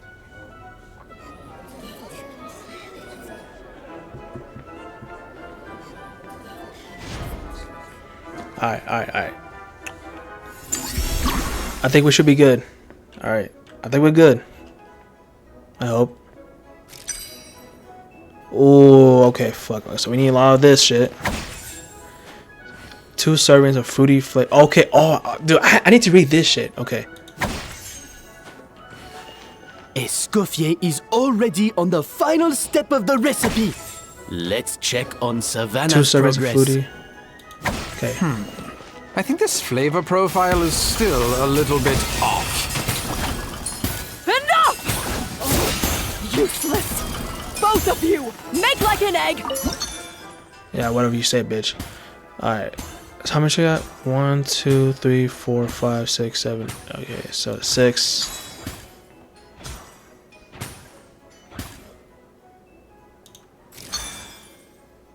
But we need 2 servings of.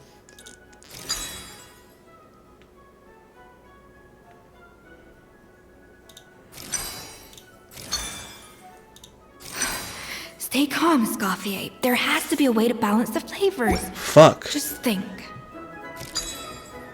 Wow! Is Savannah serious? Can she really make up for lost time? Shit. God damn it, I need 2 more of these. Hold on. Be right back. Fuck. Give me 2. I need 2. Give me 2. Yes, thank you. Hold on. I need 2. Boom. Boom. There. Done. Can I skip this place? No? Alright. Alright, done. Done. Done. We're finished. You can't match Escoffier's talent. Now we just need frosting, right? We just need the frosting and then we're good.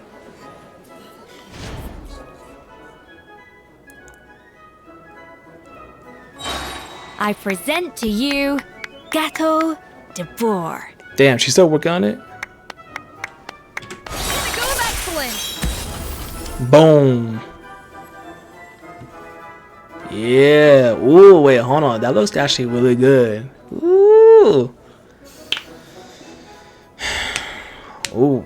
There's some ice cream, chocolate, blueberries. Ooh. That went just as I expected. Alright, we almost took 5 minutes of this. 5 minutes. Alright, Savannah, what you got for us? Let's see. Time's up! Contestants, please take your dishes to the back.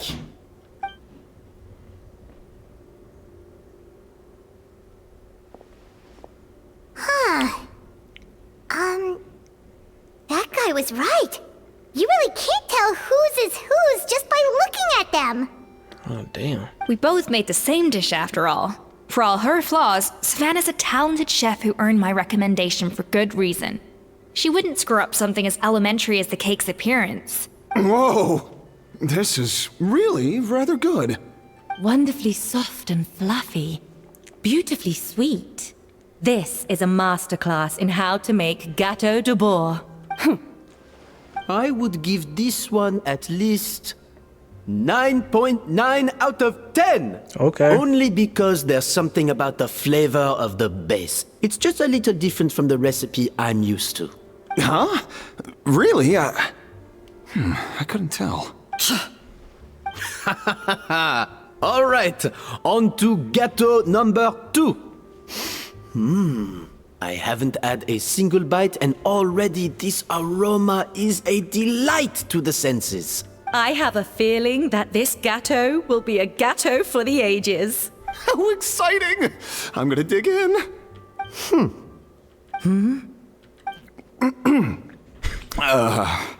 I think maybe someone got a little carried away when they were adding the sugar. Not just the sugar, it's the flavors too.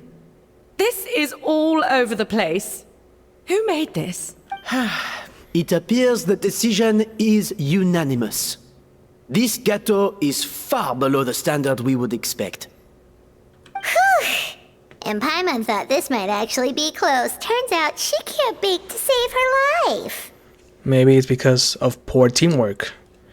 She spent half the time just readying her staff. True. Something's not right here. Savannah may not be perfect, but no way is she this sloppy. I can now declare that the creator of the first gâteau has won this cooking contest. Now, all that remains is to turn the plate over and reveal the chef's name underneath. It's us. What? It's Savannah? Bullshit. No, that's impossible. Hey, Savannah! You cheated, didn't you? You cheater! What did you do? Oh, you swapped the plates, didn't you? Well, someone's a sore loser. These cakes went from the oven to the judge's table without me ever laying a finger on them. And everyone here can attest to that. It was Van Gem's staff who labeled them in the kitchen. If you're looking to accuse someone, why don't you start with them? Isn't it more likely that Escoffier's lost her edge? Oh, or maybe her assistants let the team down.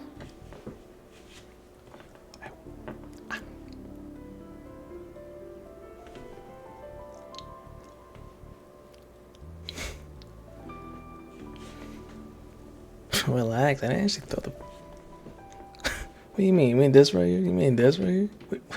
But I thought you... It's over here. The one I just thought was just a copy. Oh my, who do you think I am? I think I'm... No, the one I throw was actually just a copy. Was just... This one was just a ripoff.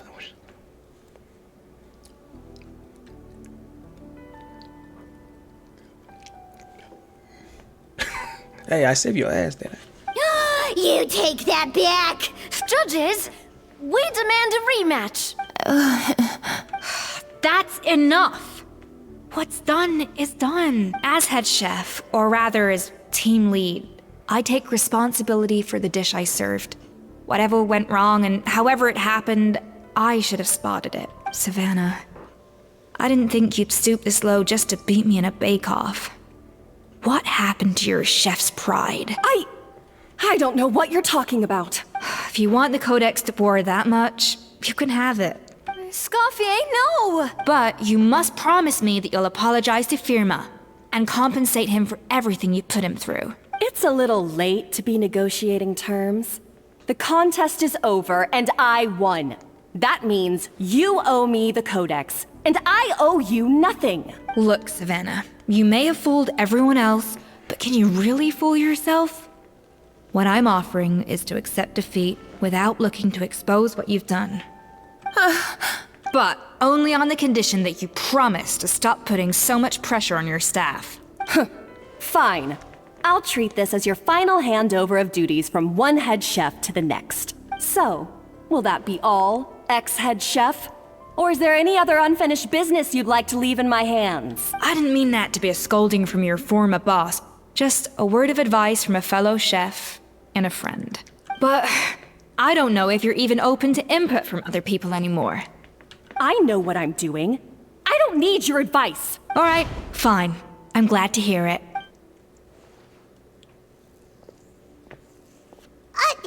Escoffier! The Codex de Boer! Finally. Now, at long last, I will succeed. Escoffier? How could you let her get away with this? Yeah! The Codex is a souvenir of your time here! Doesn't that mean anything to you? It's all right. It was just a bake-off, not the end of the world. I'm already over it. Besides, it's not all bad. She agreed to compensate Firma. That's mission accomplished for the Spina. Honestly, if I'd have known that giving her the Codex would solve everything, I'd have just done that in the first place. I mean, why bother with the whole cooking contest? It's such a waste of time and energy. But Escoffier, privately, I'm sure she's devastated, but what's done is done. No. No! This doesn't make any sense! Huh? That's it? No secrets, no nothing? I don't believe it! This can't be happening. Oh. Chef Savannah! Savannah? What happened? It's nothing life-threatening. Just a lot of pent-up stress and exhaustion. Oh, I knew it. Pent-up stress? Her? The truth is, however hard she might be on the rest of us, the person she puts the most pressure on is herself. Yes, there are nights when she makes us redo things over and over into the wee hours. But for her, it's every night.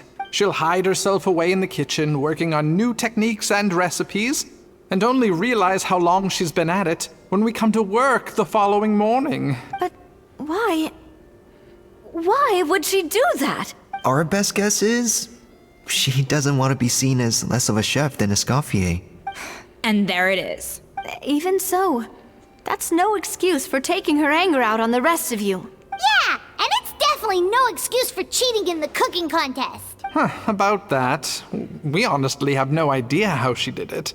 We were focused on our own work the whole time, like she asked. Leone and Algalia were the ones I tasked with labeling the cakes. I've already spoken to them both. They're at a loss to explain it too. Not to worry. Come on, join me downstairs. I'll interrogate the guilty gâteau myself.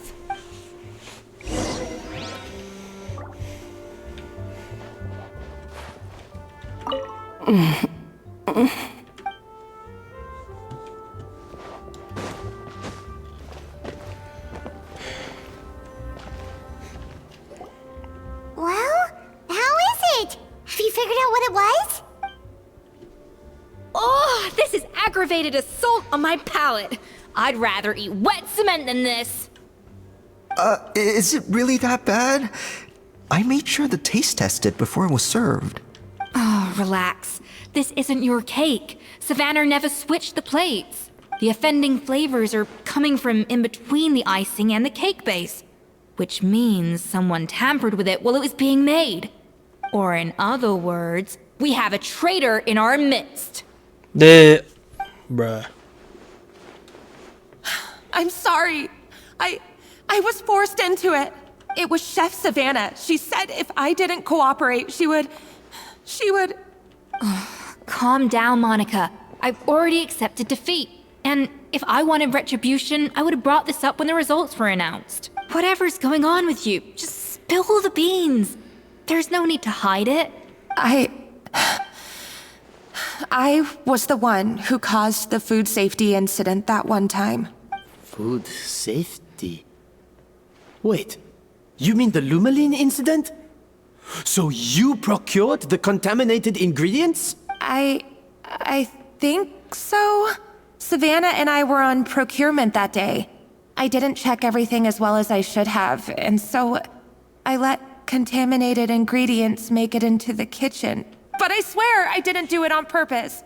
I had no idea there was an issue with them, and I didn't know it would end up with Escoffier going to jail. But the last thing I expected was for Savannah to use it as leverage to blackmail me with... This is crazy! So Savannah pressured you into sabotaging Escoffier's cake by threatening to expose your secret if you didn't? I know, it's terrible. I'm so sorry. I was so scared. The thought of Chef Escoffier finding out that I put her in jail, it made me freeze up with fear. I thought Escoffier would hate my guts if she ever found out, and yet somehow that's ended up in me doing something even worse. Seriously? All this fuss over a little slip-up? Huh?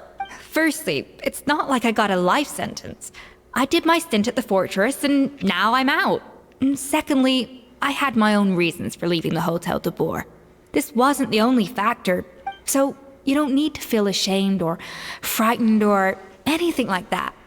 Any more than you need to add butter when you're pan-searing foie gras. You mean...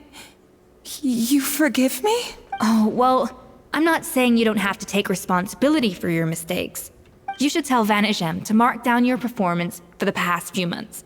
Then do some digging and find out exactly where those contaminated ingredients came from. Sure, you've made mistakes, but now's the time to fix them. Understood? Understood. Good. Now, back to Savannah. What about the original codex would compel her to resort to blackmail? I have my suspicions.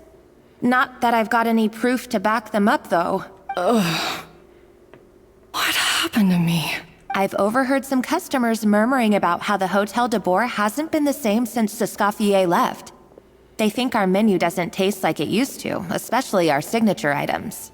You mean Gato de Boer? Now that you mention it, I noticed it during the contest too.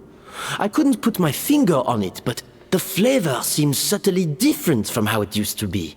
But the difference was so small, I'm sure no one would notice it besides our most loyal customers and true dessert connoisseurs. Still, as head chef, it's easy to see why Savannah would get so hung up on it. So many times I've seen her make the cake base over and over again, late into the night, determined to match Escoffier's version. But something's always slightly off every time. Yeah, I've noticed that too. Never really gave it much thought, though. Thinking back on it now, it's clear that Savannah's been in a downward spiral ever since Escoffier left. She wants to prove that she can fill Escoffier's shoes. That's gotta be the reason. But after countless setbacks, she's getting more and more unhinged. And at some point along the way, she switched from doubting herself to doubting Escoffier. Doubting Escoffier? For what? She thought the Codex of Escoffier's was a fake. Yeah, it would explain why she was bent on getting the original at any cost. She must have thought Escoffier purposely omitted key details from her recipes when she copied them out.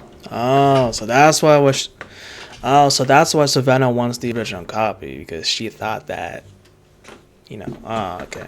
Also, she could retain her place as the #1 chef in Fontaine, the only one privy to all the secrets of the trade. Oh, for goodness sake. What a stupid idea. Of course. Then she finally got the codex only to discover that the secret recipes she's been pining for don't exist at all. Seeing how utterly wrong she was must have been a real shock to the system. It probably brought up everything at once. It overwhelmed her, and she passed out. There's still one thing that doesn't make sense, though. If Savannah had the real recipe all along, how come it tasted different? She might not be on the same level as Escoffier, but surely after like 50 attempts, she'd get it right one of those times. You'd think so, but geniuses like Escoffier are in a league of their own.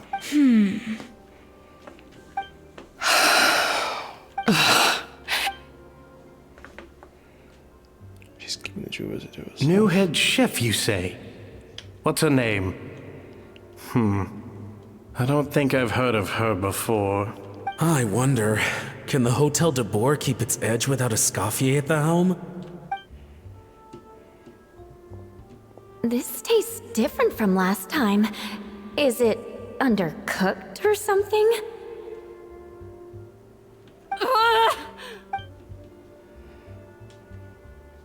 What it takes. Take this. It's a copy of the Codex de Boer. From now on, you will be its keeper. Don't listen to the doubters. If I say you can do it, then you can do it. Even if you don't believe in yourself, at least believe in me. Hey, did you hear me? Once I'm gone, the restaurant is all yours.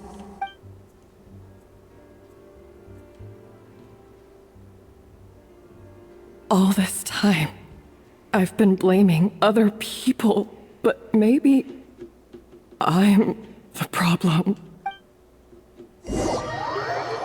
Damn. Well, too bad to say, you bitch. I sincerely apologize for putting everyone out. Savannah's awake now, but I don't think she's ready to speak to anyone yet. Let's give her the day to calm down. I'm sure you'll have the chance to talk everything out tomorrow. In that case, I'll go and update for Ma and his family. I wonder what he'll make of all this. So, we'll come back tomorrow then. Sure. That was a long day. I think I've earned myself a sweet treat when I get back home. Oh, nice! Macarons? Or are you gonna switch it up this time?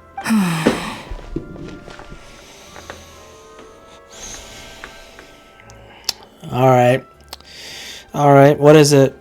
Traveler, how much do you know about the snow-winged goose? Not a whole lot. Every year they migrate long distances in search of a suitable home. Oh. There's always one goose at the front whose job is to lead the flock. Fontaine poets often use the image of that goose to explore the ideas about leadership and genius. They usually imagine someone who's a cut above the rest, a model of perfection. But what those poets don't know is that during a migration, the lead goose is always changing. Once the lead goose shows signs of fatigue, it retreats to the back of the flock and allows another goose to take its place. So the truth is that leadership, with all the responsibilities and pressures that come with it, it's something that everyone takes turns at. But we humans completely miss that fact when we project our own ideas about social hierarchies onto them. Is this about you and Savannah? I guess what I'm saying is, I don't buy into this notion that there's some sort of gulf between normal and genius. Cooking is a science, not magic. Given the same ingredients, same recipe, and same environment, I see no reason why two different people shouldn't be able to create the exact same dish. Of course, some people have a more sensitive palate than others, and some people are just born bolder or more conscientious. But these are all variables that can be accounted for with time and practice. I'd have no reason to expect so much from others if I believed that perfection can only come from the hands of a genius. The only reason I hold people to high standards is because, well, I believe they're capable of greatness. Oh, shit, man. I don't know if you're right, but I think that's a great thing to believe in. Okay, I've made up my mind. I'm gonna get to the bottom of why Savannah failed. And come tomorrow, I'll give her the scolding of her life, pointing out all the mistakes she's made along the way. Then she'll finally see the error of her ways. All right. I got with the next date then. Thank you for your words of encouragement. I'm gonna head to the Hotel de Boer and spend the night investigating. I guess I'll see you tomorrow. Genius? Calling someone a genius is just another way of saying I'm too lazy to figure out how I need to improve. It's a defeatist attitude and I won't stand for it. 5 in the morning? Damn, that early?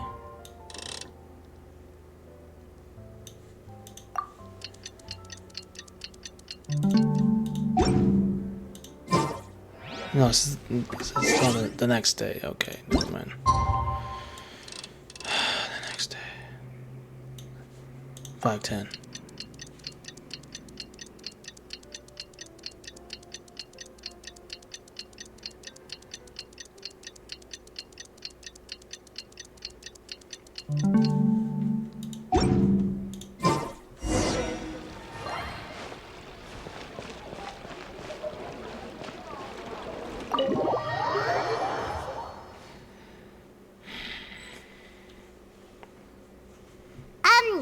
Why are we here so early? Our meeting with Van isn't for a while.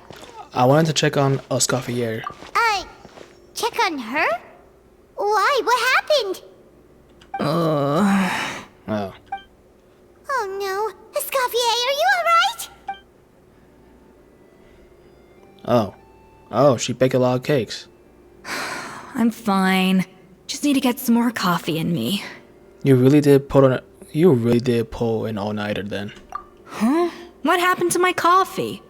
Did I really drink it all? Well, for now, you should get some rest. Alright. Thanks. I appreciate it. Well, there's cooking facilities here. Or we could just grab a cup of coffee from Cafe Lutece. But either way, hurry!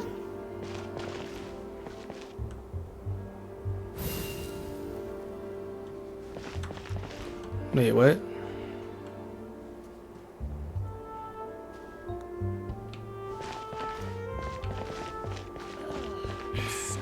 If you want tea or water, just help yourselves. Art is the key ingredient in fine dining.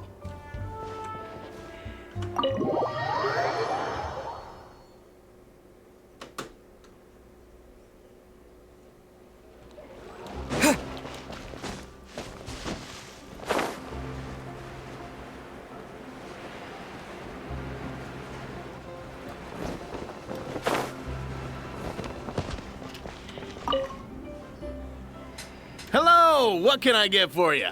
I need coffee, stat. Sure thing. We're here to go. To go, please. Huh? Oh, I see.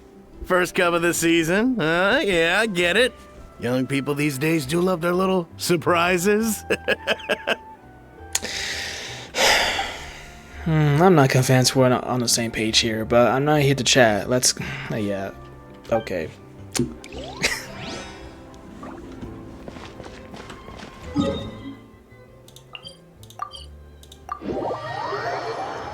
Damn.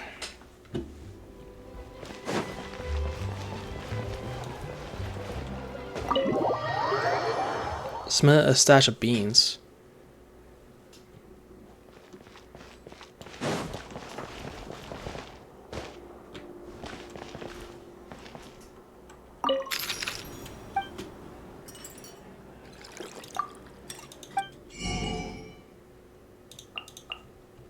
There's some beans.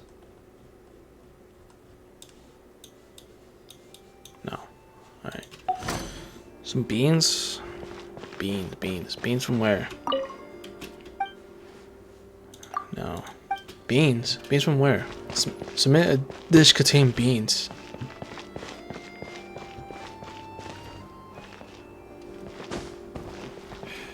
If you want tea or water, just help yourselves. Forget about me. Oh.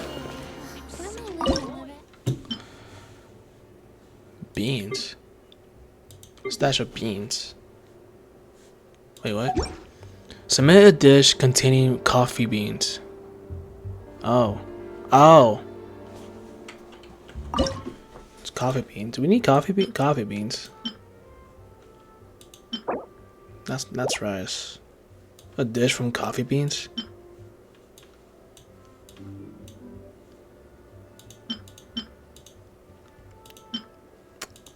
Beans. Do we have coffee? Do we have that? Okay, coffee. Wait, you said coffee beans? Coffee beans, right? Coffee beans. Where the hell do we get that from? Submit a dish. Let me get something. Let me get something right now.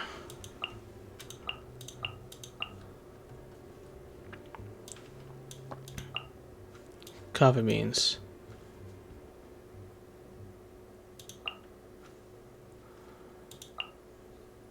I don't know. I don't know what the hell that's supposed to mean, but okay. Alright, you know what? Coffee. Need coffee.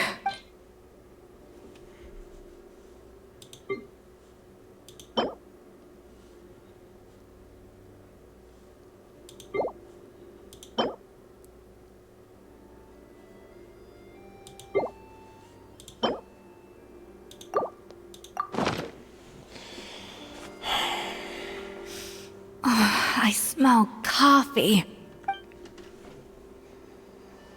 I feel much better now. Thank you so much, Traveler and Paimon. Glad to hear it, but make sure to catch up on your sleep when you get the chance.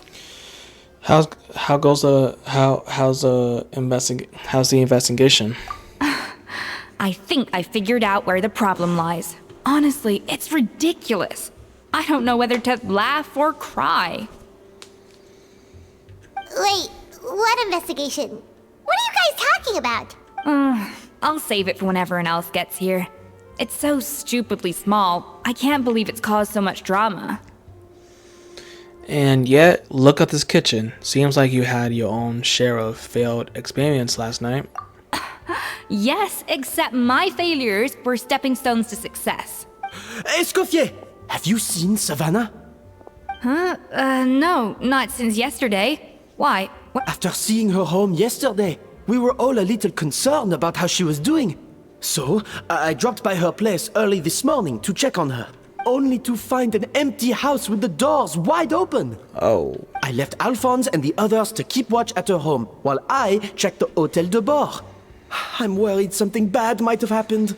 If she's not here, then where could she be? Boss, Escoffier, bad news. What happened? Alphonse? You're supposed to be keeping watch at Savannah's house. We were, but then, just after you left, we found this stuff in her house. Oh, looks like a map with a bunch of random places circled. What does it mean? Wait a second. This feels familiar. I'm sure these places are all connected somehow. Of course, from the Codex. They're all places that Modeste explored on his adventures. Must they? Yeah, but I don't understand. The adventure logs in the Codex are too fragmented to be of any use. How come this map shows all the missing details? The Codex de Bord? Then, this place marked in red out at sea. Could that be the fabled birthplace of Gâteau de Bord? Seriously?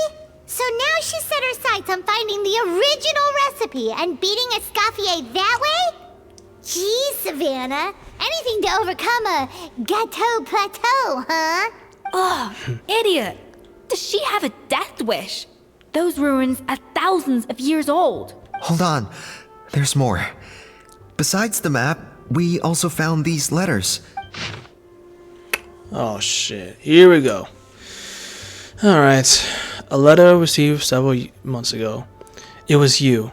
You let the Illuminate through, didn't you? I know you were responsible for purchasing the problematic ingredient that day. That would your good friend think. What would your good friend think, I wonder? If she learned that she suffered on account of your negligence. What would the people in the hotel think? So, I imagine you like to keep this secret from Escoffier, wouldn't you? Head chef Savannah.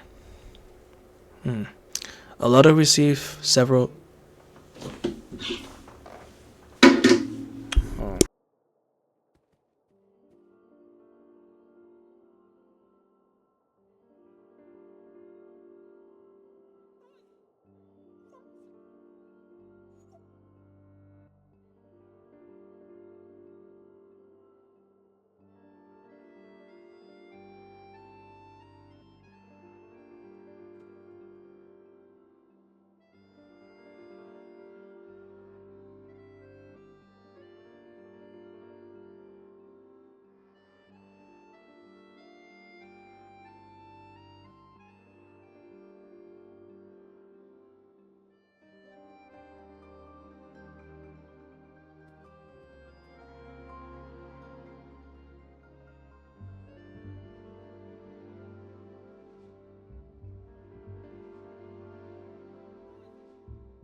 Alright.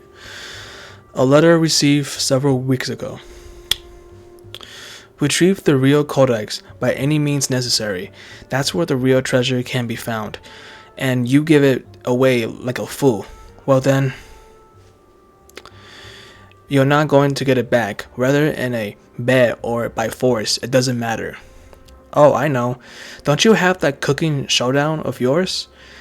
And if you don't think you can win, why you... And if you don't think you can win, why you simply need to have your opponent lose.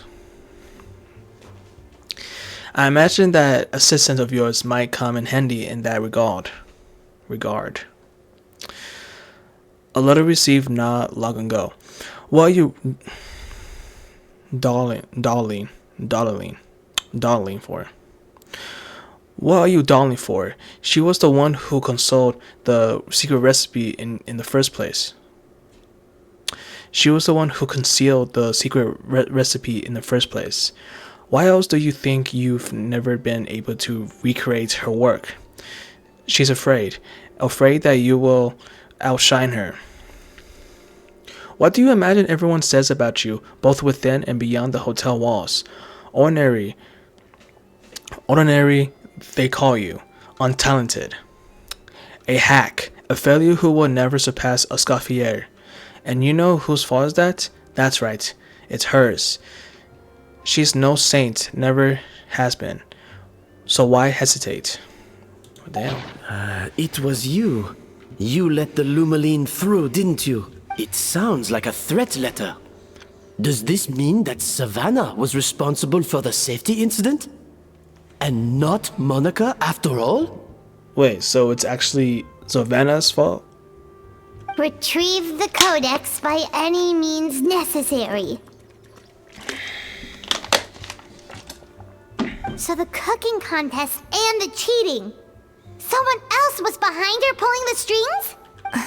She's keeping the true recipe to herself. Ugh, this is all such a mess.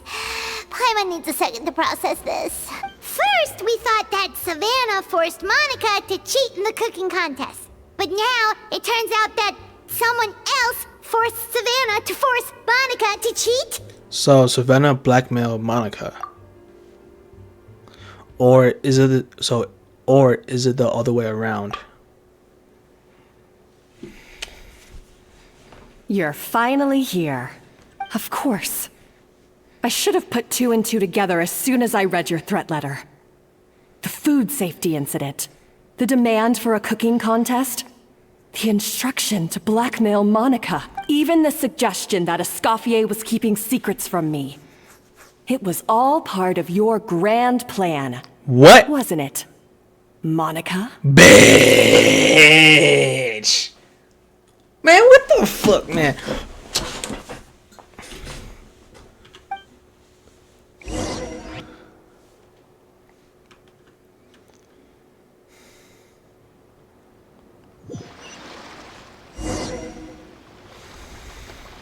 We should be getting close to the spot marked on the map. Of all the stupid things she's done, this really takes the cake. The moment we find her, I'm gonna curse the living daylights out of her.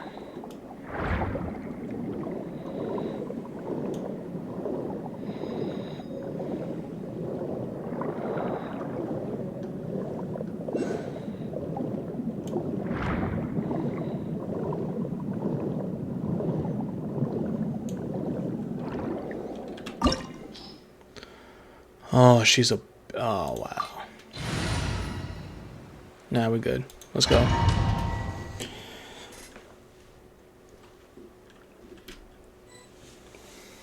Ooh, I can play Escoffier. Yeah!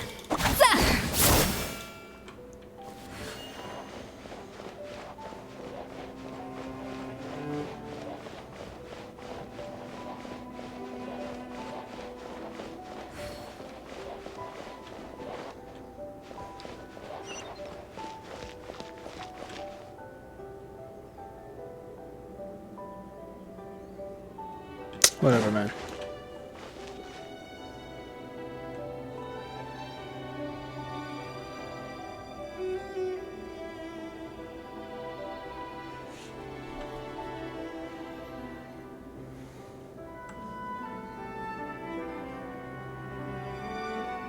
A puzzle, bro? Whoa! This place looks like an underwater restaurant, doesn't it?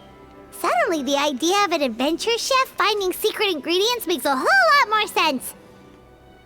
I think Modest's codex mentioned this place. A public bath from the time of Remoria. So yeah, definitely the kind of place that would have served food and drinks. Oh. Huh? Some blubber beasts have come to join the party? How did they get here?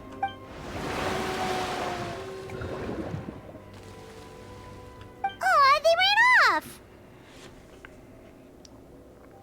Guess they're not used to seeing humans. That could be easier said than done. Something's blocking the entrance. Well, did Modeste mention it in his adventure logs by any chance? They must have gotten through somehow. Good point. Yes, that's right. It's coming back to me now. We prepared a banquet for our shy little guests, and as the food flowed away on the current, they broke into a joyous chorus, and the path opened to us. We have to feed the blubber beasts? With what? There's nothing here besides rocks, romaritime flowers, and lumitoile. See, this is why you should always bring snacks. You never know when you're gonna need them. Now we have to head all the way back to shore and grab some. There is no time for that. Romaritime flowers and lumitoile will have to do. They may not look appetizing to us, but who knows? They could be blubber beast delicacies. Wait, we're seriously gonna try this? I mean, what else? Shit.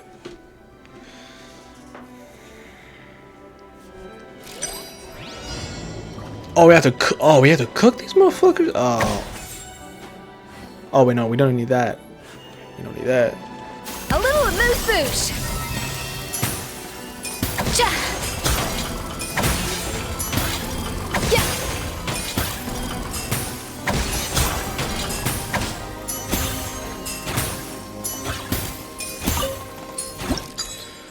All right, we need 4. Oh wait, no, fuck.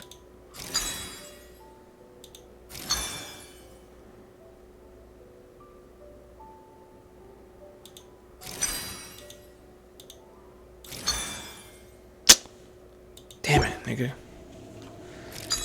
We need more.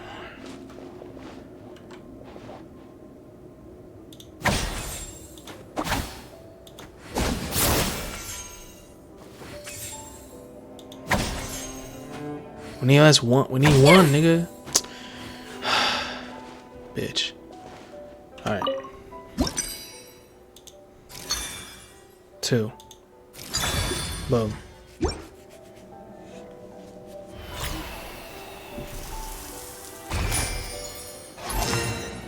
All right.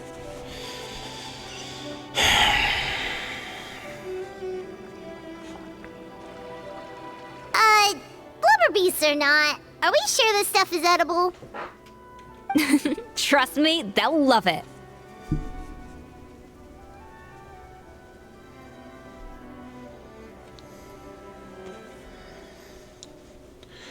More particularly, how do we actually feed it to them? Oh, good question. If we try to put them in the pool, we'll probably just scare them off again, and who knows how long they'll be gone. Yes, we can't afford to wait for them to double back. What was it that Modeste said again? Something about the food flowing away on the current.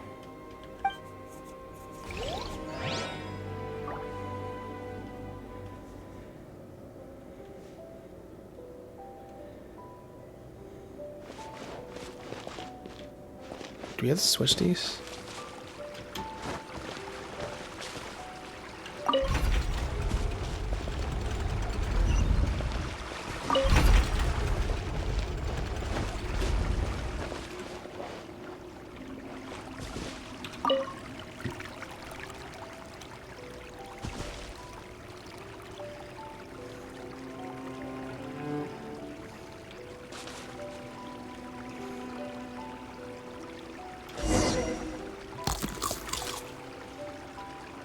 Wow, it's really singing! It must taste better than Paimon thought!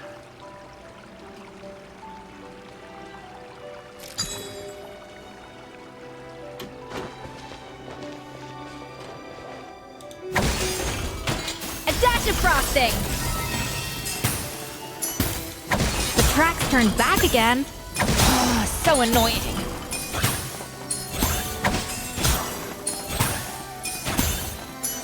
Ha! Yeah.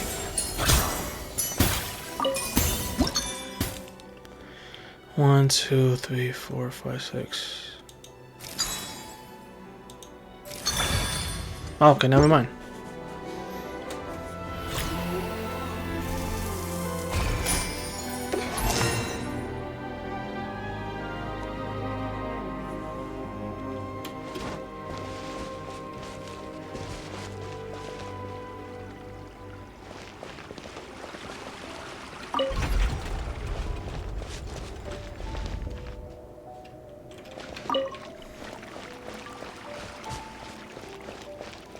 Oh wait, oh we can't do that. Oh yeah, I forgot. We can't be far away from here.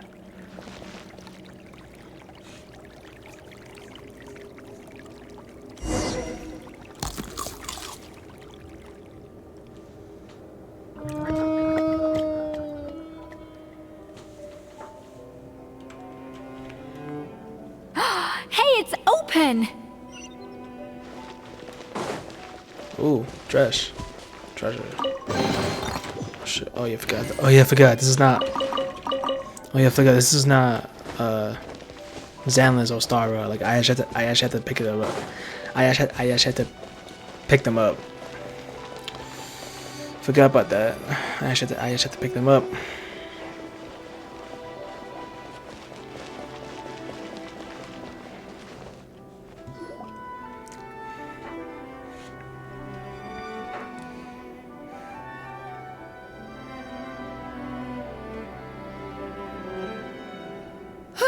Hey, give me your water. Here. I said your water, the one you just drank out of? Sure.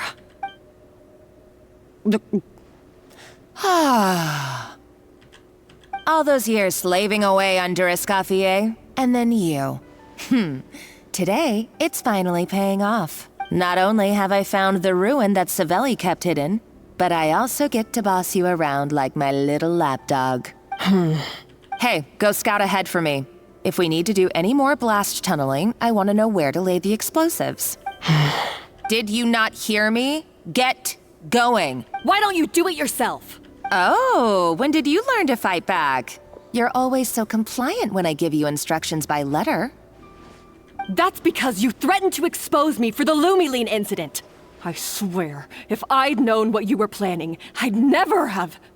Ha! Don't be so self-righteous. Admit it, you've always been jealous of Escoffier. That's why you lapped up everything I told you. You were terrified of her finding out about your part in the Lumiline incident, and you resented the way her reputation hung over you. So you jumped at the chance to convince yourself that she was the villain, that she deliberately hid her secret recipes from you just to hold you back. It was the only excuse you needed to justify getting back at her. First, idolization, then jealousy, suspicion, and self-deception. That's what this comes down to. It was the same story with Savelli and my ancestor. He offered Modeste his friendship only to murder him out of vanity. Wait, what? So he actually did kill Modeste? He promised to explore the world with him, only to later destroy all records of their adventures. It's a miracle I even found this place. You have no idea the countless hours I spent piecing it all together. So you see, you're no better than Savelli. If you can't beat him, betray him, right? I am no Savelli, nor will I ever be. Oh, put a lid on it. You really think you can absolve yourself of your vindictive and jealous behavior now? Just because you finally realized that Escoffier never kept any secrets from you? You didn't show any remorse when she left, or in the cooking contest. Why start now? You have no right to redemption. You're right. I don't deserve her forgiveness. But I am done being bullied into submission by you! Ooh, feisty. But you should watch your tone. Talking to me like that could get you in big trouble. I somehow doubt that. Since I poisoned both our water bottles. Oh, oh shit. What? Ever since I learned the truth, I've been biding my time, waiting for this moment. You've played me like a fiddle for so long, and now this is payback! But you drank it too. It's what we both deserve. This is the price we must pay for betraying Escoffier. You'll die here with me, Monica! You.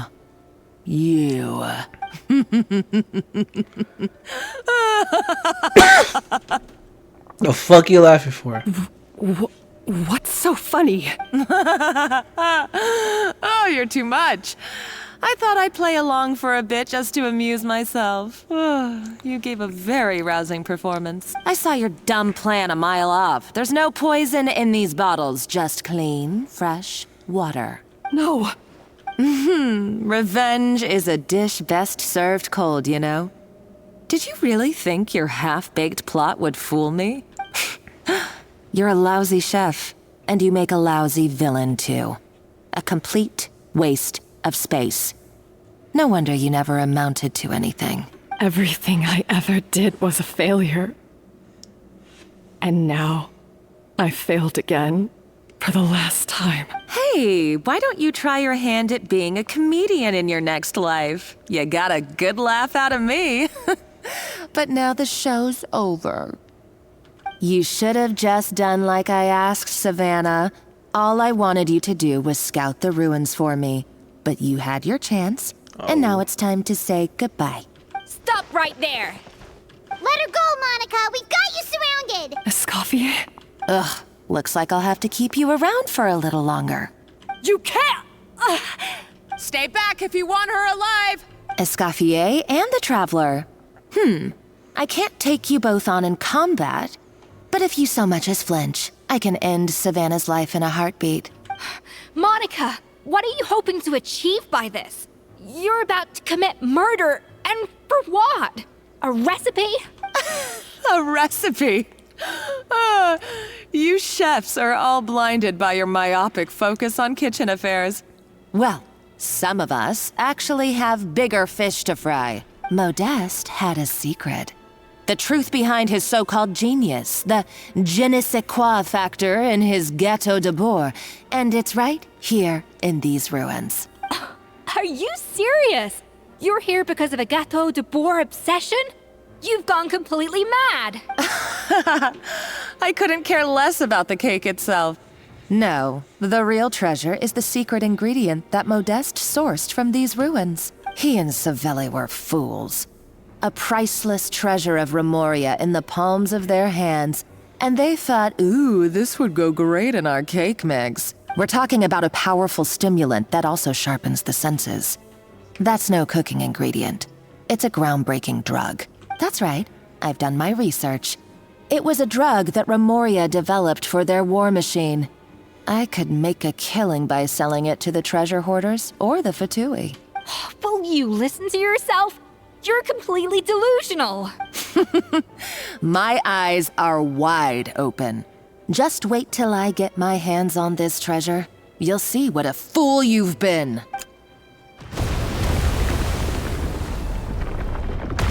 Wait, what's that sound? Just when I thought she couldn't get any crazier. She's lucky the whole place didn't collapse. Well, let's find another route then. Uh-oh, Savannah's gone too! Monica must have taken her. Oh, what a coward. She's only taken her hostage because she knows that she's no match for you. Well, there's one piece for good news. At least for that. Well, there's one piece for good news. That's true. Even if she finds the treasure, she'll need Savannah alive if she wants to get out of here in one piece. Oh, well, our path's been blocked, so let's look for another route.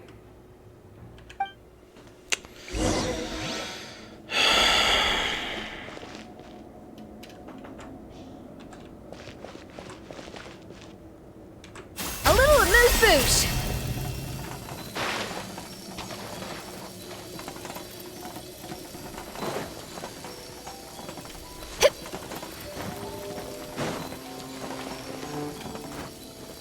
The water looks pretty deep here. Maybe it leads somewhere.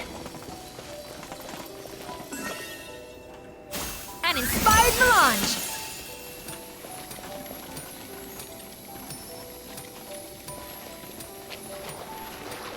Yeah!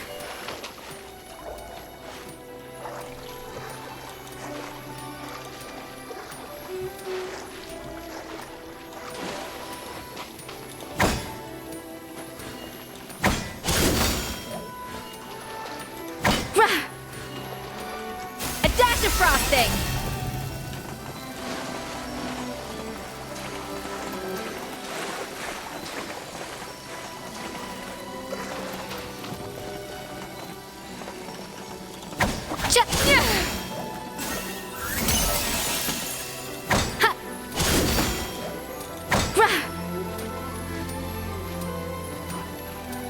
Oh wait. Oh, I'm a dumbass.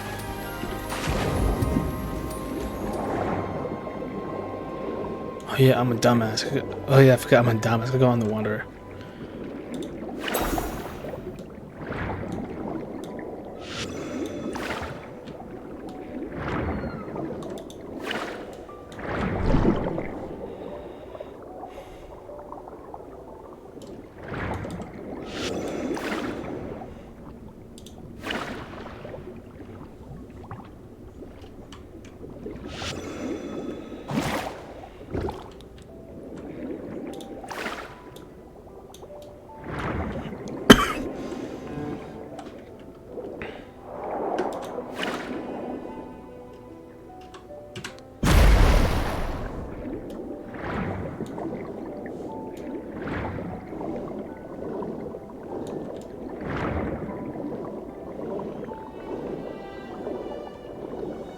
Okay, it's been a while since I've been underneath to Fontaine.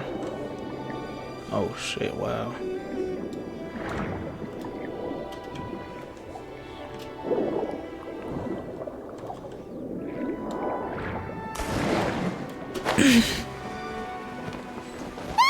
Oh, fuck me. How are they still mobile? They were probably awakened by the explosion just now. Alright, Knife Skills 101. Time for some rough chopping.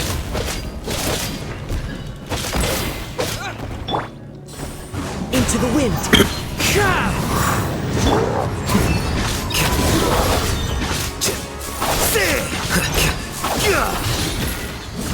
Rise!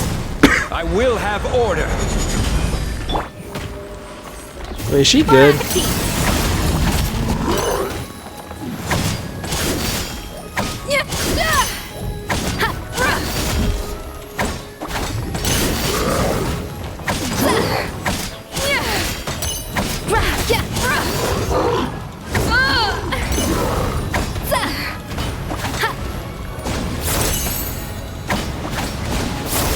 A little amuse-bouche.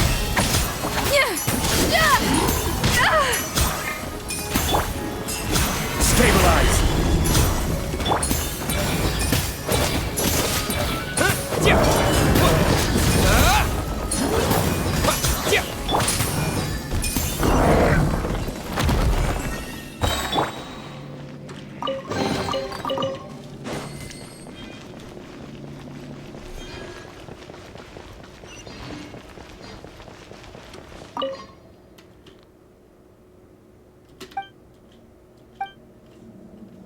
A little bit lower right there. Okay. A little bit of lower right there. Another puzzle? Really? Bitch. Another door? Guess we need to prepare another feast for our guests.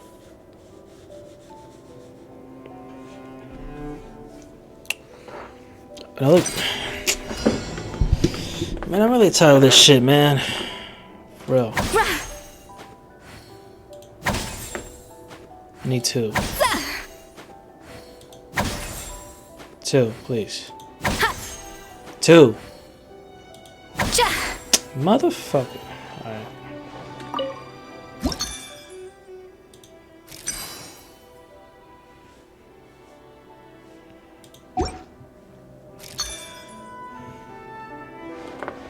A dash of frosting.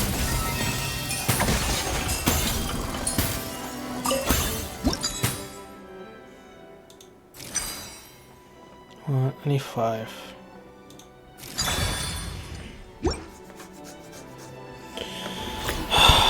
Man.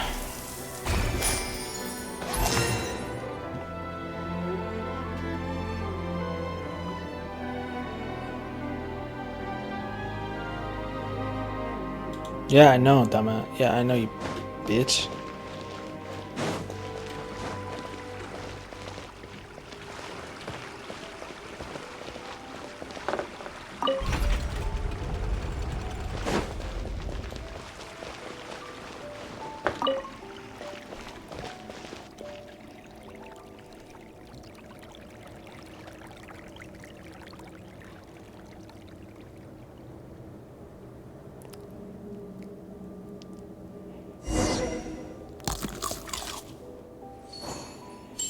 It seems to really like the texture of raw maritime flowers.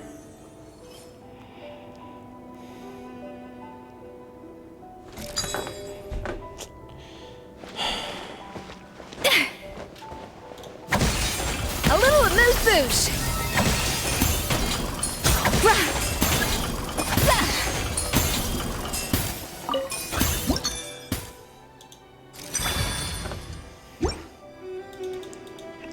Can I not skip this? No? Alright. Can I not skip this? Alright, but well, I can't skip it. Alright, fine. Have your way. Alright.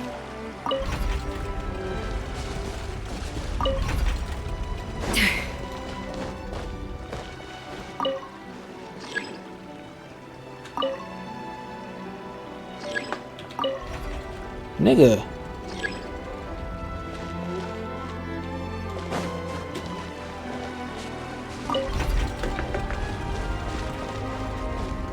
Oh, that's why.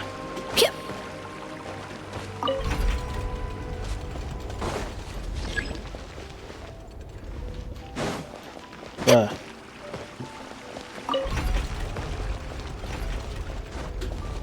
Oh, okay, I see, I see.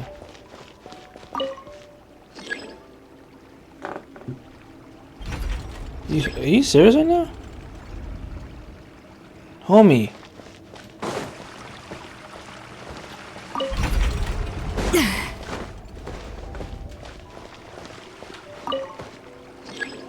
Bruh. You serious right now? Bruh.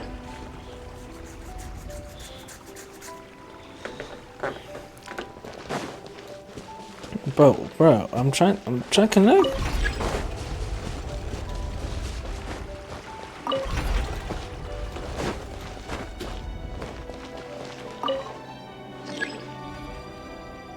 Are you serious right now?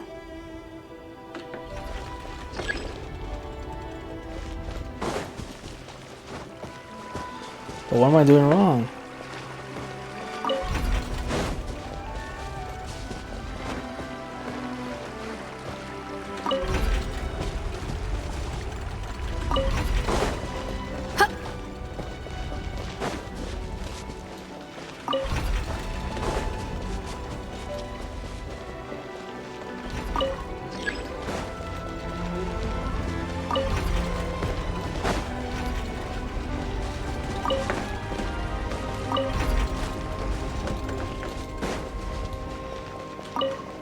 Jesus Christ. Are you damn, bro? I'm trying to get this shit connected, but they won't let me, bro. God damn.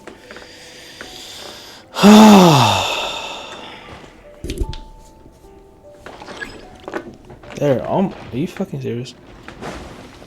Okay, bitch. A dash of frosting. One with nature. Clouds high. The birds. It's a process of elimination.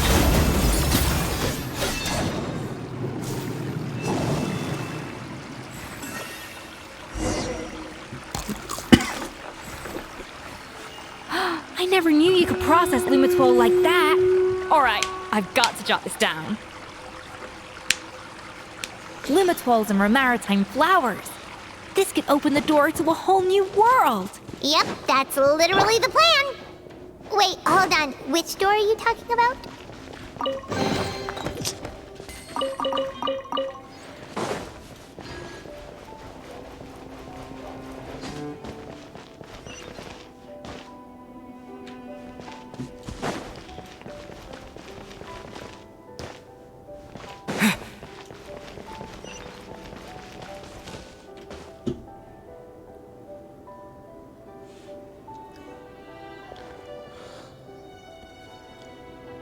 That's strange.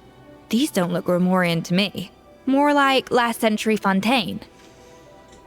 Could they have been left by previous adventurers? Adventurers from last century Fontaine, huh?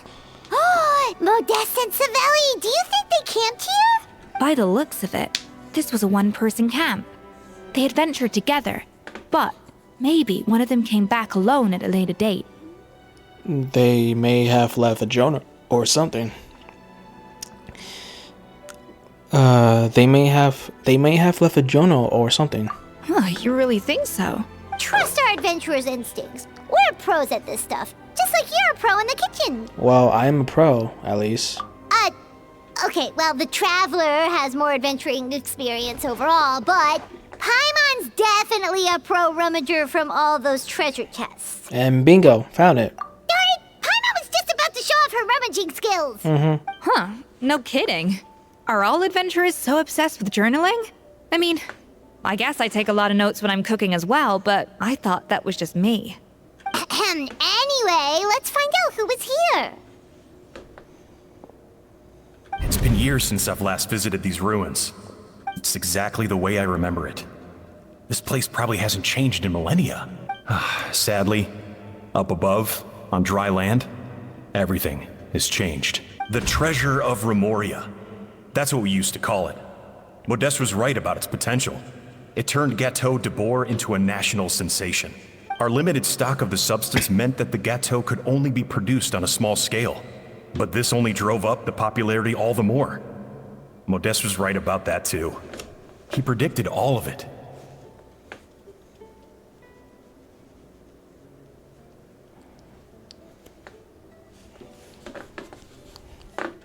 He was praised as a genius, while I, as the one person who'd ever disagreed with him, was labeled a talentless fool.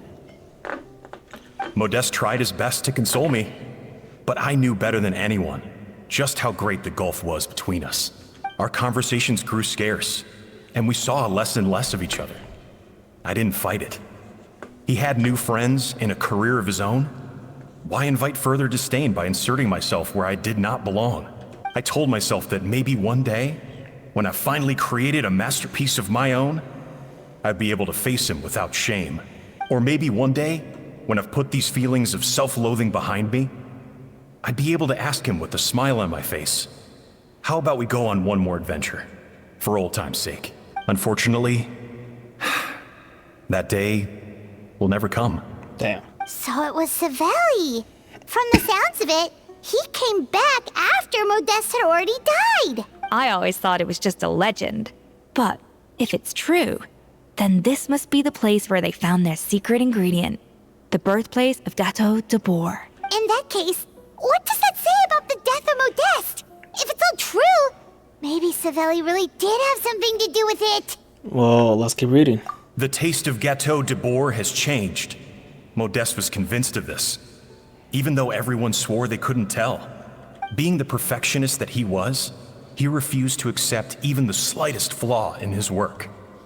He stopped all sales of the product, locked himself away in the kitchen, and worked day and night, vowing to find out where he had gone wrong. But as he baked and taste tested over and over again, he found he only strayed further and further from the original taste. It was only when he was sipping on coffee one day and realized he could not taste the bitterness that the truth finally dawned on him.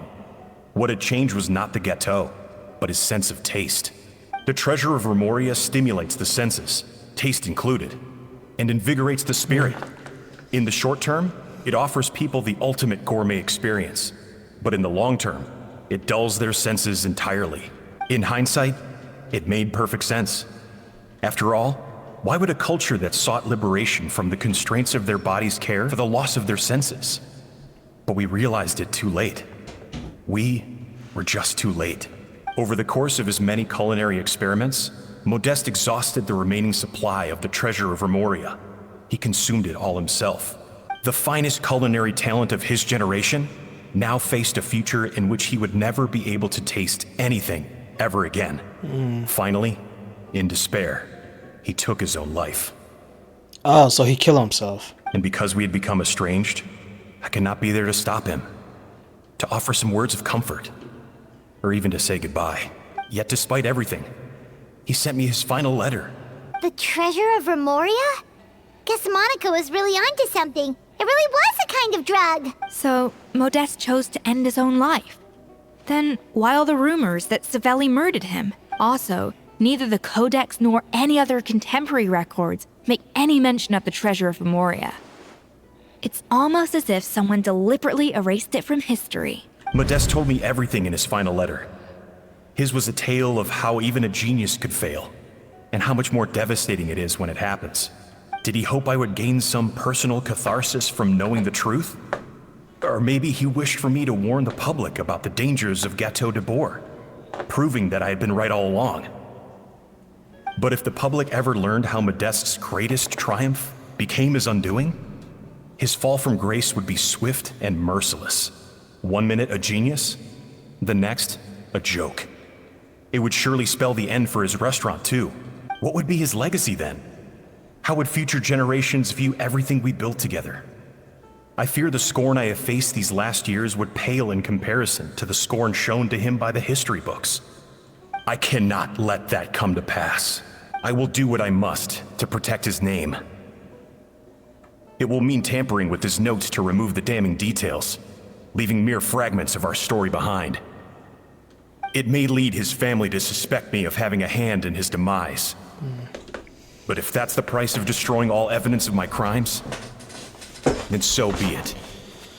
So he took all the blame for it. I would rather the world believe a tale of genius and jealousy than see his reputation in tatters. The final loose end is the evidence here, at the bottom of the sea. Oh no. Oh no. Okay, so we have to stop Monica then. Huh? What's wrong? Didn't we say Savannah should be safe for now? So we thought, but if Monica finds out what happened to the treasure, there's no telling what she might do.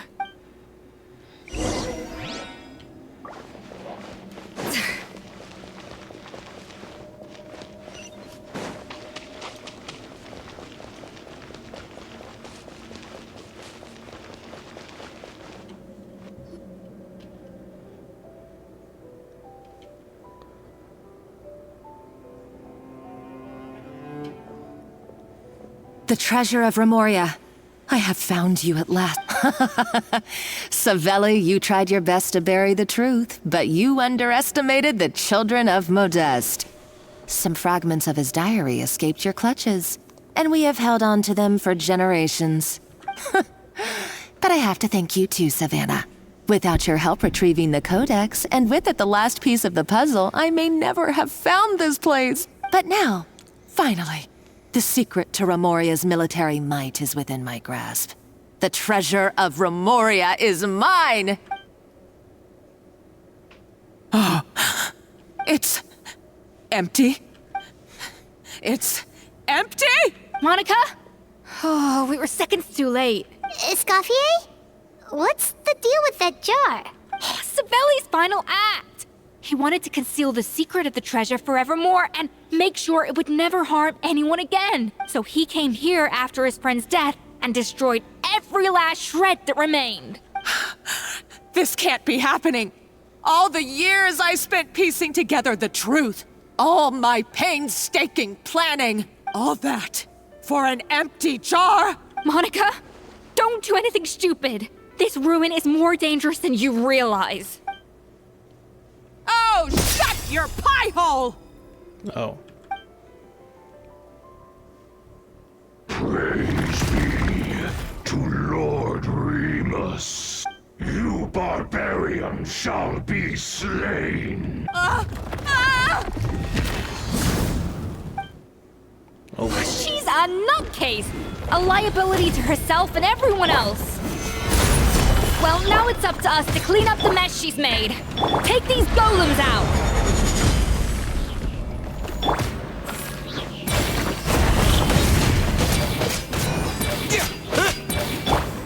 Into the wind.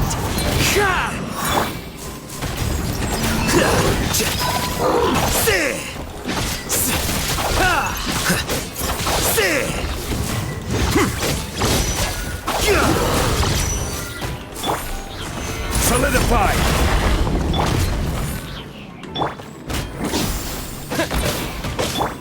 The wind knows me. Flicker.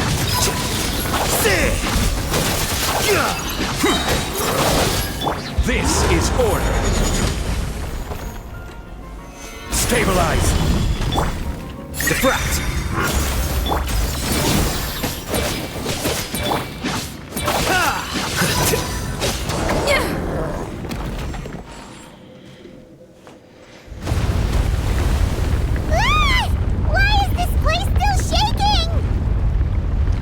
Maybe because of the fight, or maybe it's because of the fighting, or because Monica was too trigger happy with her explosive. Either way, it's all her fault.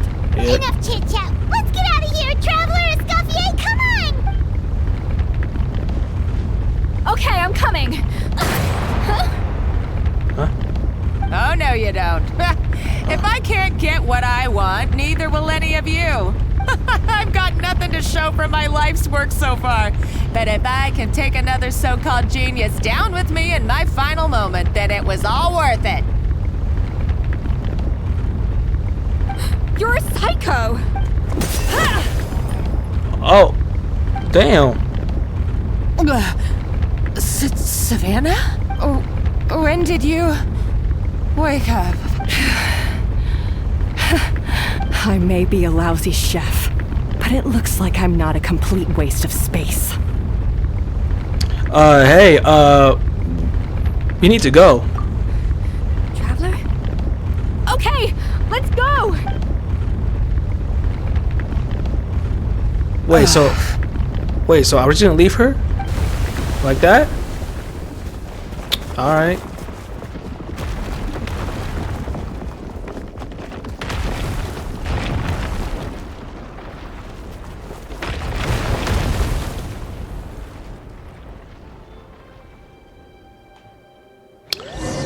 Okay, so far there has been no cutscene in this story quest whatsoever. No cutscene.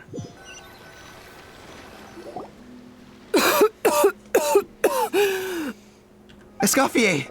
Savannah! Traveler! And Paimon! Venejem! What are you all doing here? What did you expect us to do? Stay at the restaurant and sit on our merry derrieres? While the Traveler and Escoffier were out here risking their lives? We had to do something. Even though that something ended up being, well, waiting for you here instead. I don't deserve any of you. And I certainly don't deserve to be your head chef. It was my fault Escoffier had to leave. Then I couldn't live up to her standards. I acted like a tyrant in the kitchen. And now I almost got myself killed. Come back, Escoffier.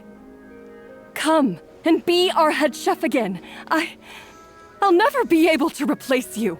Okay, so everything I said to you the day I left, it just went in one ear and out the other? Huh? Sorry, I was kinda in my own head at the time. All I could think about was the Lumiline situation. What was it you said again? Forget it. It doesn't matter. Anyway, I didn't leave this job because of you. And you're not nearly as awful a chef as you think. If you were that bad, why would all your staff show up here for you? Escoffier's right. Sure, you nitpick our work and get us to do things over a lot. But when it comes down to it, you're the one who's always doing whatever it takes to make sure the customers get served on time, every time. Things were pretty rough after Escoffier left. And Savannah's the only reason we've been able to make it through. Our customers know that Escoffier doesn't work for us anymore. But the fact is, they keep coming back. If that's not an endorsement of your work, I don't know what is. At the end of the day, we're all human, and we all make mistakes. All we can do is recognize where we get it wrong and do our best to improve. That's all that's humanly possible. No, I get what you're saying, but what I did to Firmin and to Escoffier, it's unforgivable. Well, about that, there's someone else here to see you, Chef. It's been a while, Chef Savannah. Firmin? I'm so sorry. I put far too much pressure on you. And the way I stubbornly refused to go and see you after you fell ill. There's no excuse, but I'm too late, aren't I? The damage is done. I heard that you can't even hold a kitchen knife anymore. Actually, I think I'm going to be just fine. Huh? We thought Firmin's problem was purely psychological in nature. But after the threat letter came to light, it got Firmin thinking. And then he remembered the tea that Monica used to give him every night. And as it turns out, she was lacing it with Lumaline the whole time. No way! Doesn't that cause nerve damage? It can. High doses pose a risk of serious nervous and sensory complications. But if you calculate the dosage carefully, you can control the extent of its effects. A small dose might simply make a person more emotional, whether that means more fragile or more hot-tempered. No wonder it seemed like you'd lost your edge. I asked my friends at the Fontaine Research Institute about it. They said that with the low dose I was taking, the risks are pretty small. They also fixed me up with some meds and said I should recover in no time. You're already sounding a lot more confident. Well, you're already sounding a lot more confident. Well, that's what happens when you give someone a little bit of hope to cling on to. There's more. We believe that Firmin was likely not Monica's only victim. You mean she poisoned me too? Oh, so that's why Savannah's been so irritable this whole time. Let's not be too quick to blame everything on the Lumaline. That stuff can only amplify what's already there.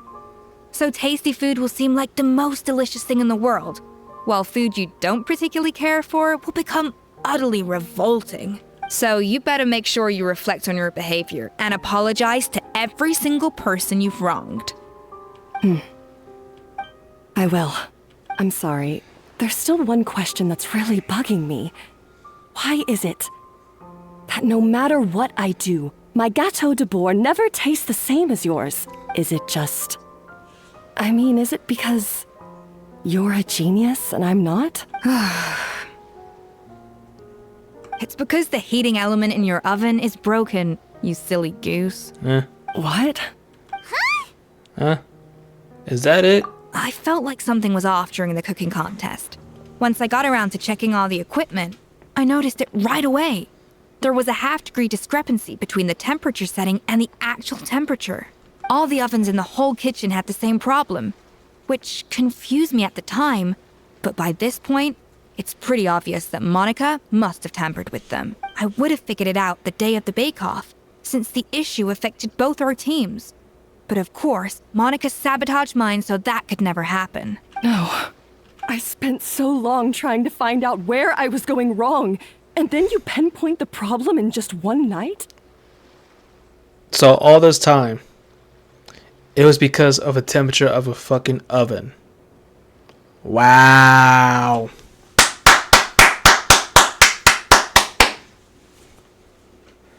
It all comes back to one simple, undeniable truth.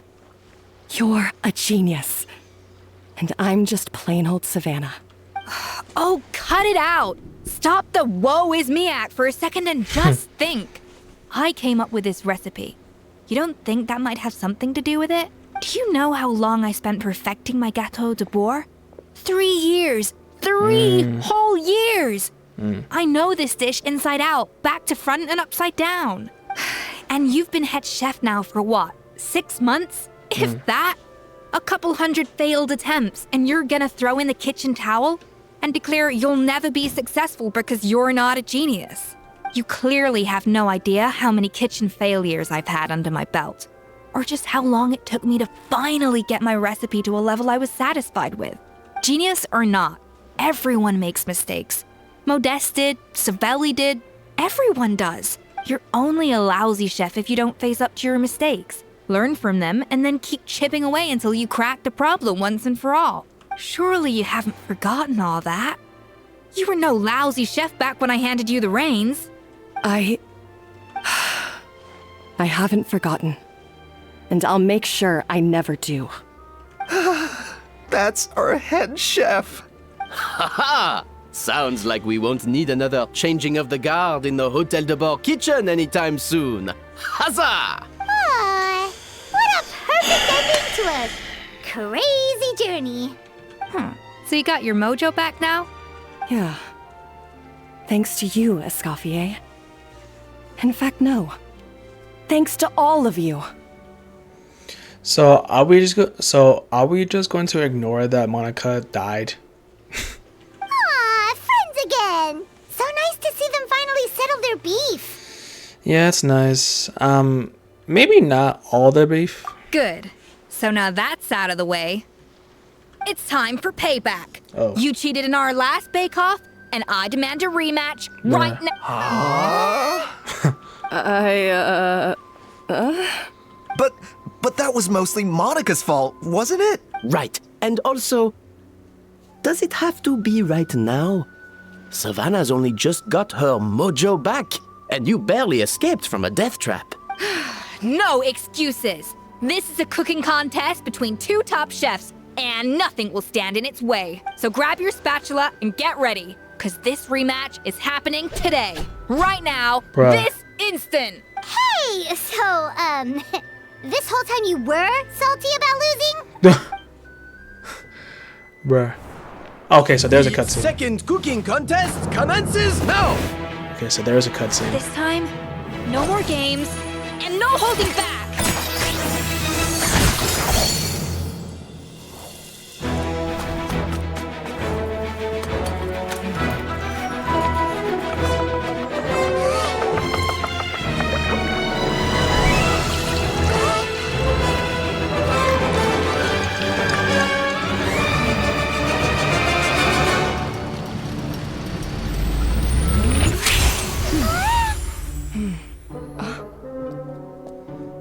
Already?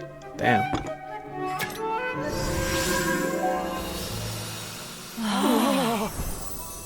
Ooh.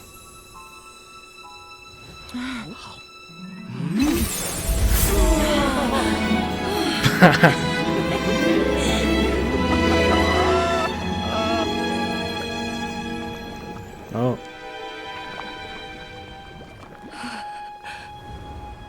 I feel like I don't have the right to be here. Hey, what are you so afraid of? You can't unbake it now. And if you don't serve it, then good or bad, you'll never find out how to improve. If you're too scared to fail, you'll never know what real success tastes like. So? Embrace your failure. Taste it. Digest it. That's the way to success. I don't know. It sounds like it's easier said than done. I'll do it.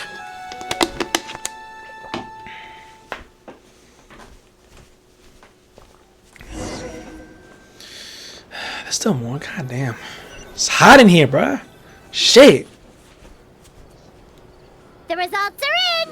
A landslide victory for Escoffier! Woo! Quite rightly, too. Piece of cake. Her tail seems very happy with the results. So it is a tail. Mm-hmm. Oh yeah, look at that! Savannah looks pretty chipper too, considering she lost. This wasn't for you, wasn't it? You did this for Savannah's sake. Now, where were we? Yes. Do you have any more questions for me after everything that's happened? So, what about your future plans? Are you going to stay at the Falou Condre? I thought Navia would have filled you in. And actually, I said all this to Savannah before I left. Although, as we saw, I don't think any of it sank in. I had 2 reasons for leaving. One was the food safety incident, of course. But the other was that the Hotel de Boer had reached a point where it didn't need me anymore. So I decided to step down and look for new opportunities to improve myself. Improve how? Well, a while back, I got to know a fellow chef from Liyue. And in her, I saw so many new possibilities. She has that same adventurous spirit that Modeste and Sibeli had in their youth. Of course. Slime mucus, lizard tails. With her, nothing's off the table. There's a whole world of new flavors out there waiting to be explored, hiding away in ingredients we overlook. Oh, that's also a good shot.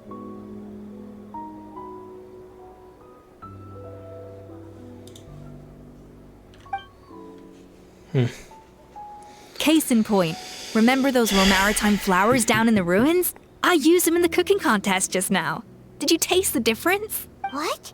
Paimon didn't notice at all. Half of the art of cooking is dissecting the recipes of previous chefs and figuring out the exact constellation of elements that gave their work its signature taste. And the other half, it lies in freeing yourself from the confines of the kitchen. You've got to go out and explore the endless possibilities out there. Uh-oh. Paimon's suddenly not sure she wants to try your cooking anymore. Well, I'm always down to be your taste tester. Don't worry, it's not going to be a free-for-all like in Modeste's time. Before I put anything into my food, I'll obviously do my research, make sure it doesn't contain any harmful substances. In the meantime, take this. It's a recipe for Petit Gâteau de Boer revised version. I tweaked it to suit your needs as busy adventurers. Hope you enjoy, and remember, feedback is always welcome. Oh, thank you. Alright! So, do you ever see yourself returning to Hotel de Boer? Oh, of course. I've already promised Vanishem that I'll come back every once in a while to make sure the quality of the food remains at an acceptable level. Well, good luck to Savannah, I guess. You know, Paimon's still a little disappointed that we never got to see the treasure of Remoria. Surely Monica wouldn't have gotten drawn in so deeply if it wasn't for all the mystery surrounding the original Gâteau de Boer. She practically dedicated her life to finding the lost pieces of Modeste's diary. Then went to all that trouble to infiltrate the Hotel de Boer. And in the end, it was all for nothing. She sold her soul for a dream, then had a rude awakening. Facts. Since you mentioned the treasure, between Modeste's writings and what we saw in those ruins, I think I may have figured out the truth. The so-called treasure of Remoria was most likely a substance that the Remorians extracted from Lumitoiles, better known to us as Lumiline. Huh? So then, why all the hype back in the early days of Gâteau de Boer? Don't forget, it was a very different era. We could barely even refine sugar back then, so desserts were very much in their infancy. In a world of bland food, it's no wonder that the first thing to really excite people's taste buds took the world by storm. And as for the Lumiline, it may well have been somewhat valuable in ancient times. But these days, it's just another drug from the Fontaine Research Institute. Even if Savelli hadn't destroyed it all, I doubt it would be worth that much these days. So after all that, there was nothing in those ruins but worthless junk.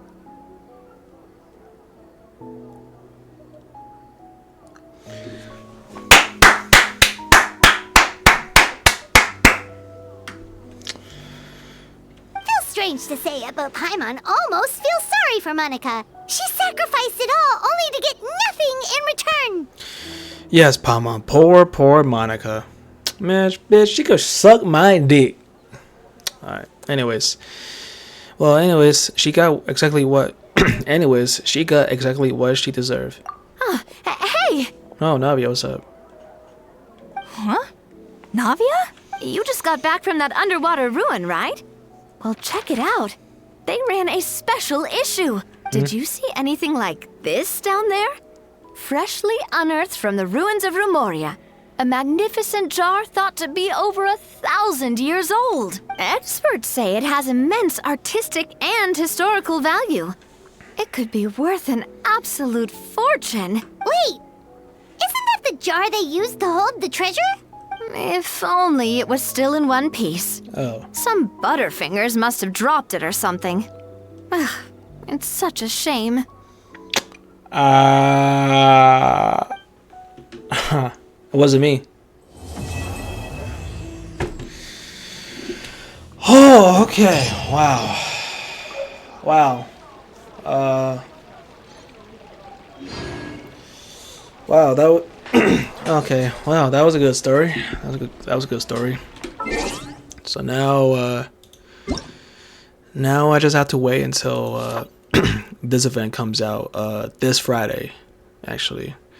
So now I just have to wait until this event comes out this Friday, you know. And then after this event ends, all I have to do is just wait until version 5.6 to come out, and then it's finally time to finally play the All Conquest. So yeah. So in the meantime, So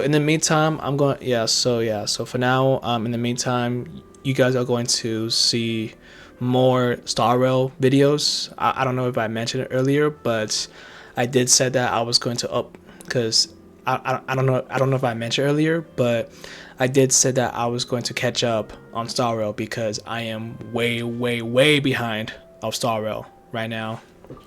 So right now I'm making videos. So right now I'm trying to catch up with the Star Rail storyline. So right now I'm trying to catch up with the Star Rail story. I don't know if I can upload all the entire story onto my main channel. I don't know. Probably not. I probably might have to upload all the rest. I don't know. I probably might have to do the same thing with what I did with Pen and Coney. I probably had to upload all the rest of the Euphoria's quest to my second channel, actually. So yeah, but because I just probably don't have time to edit it because one, it takes way too long to edit it takes way too long, but I'm gonna try my best to catch up. So yeah, but in the meantime I'm just gonna wait, and yeah.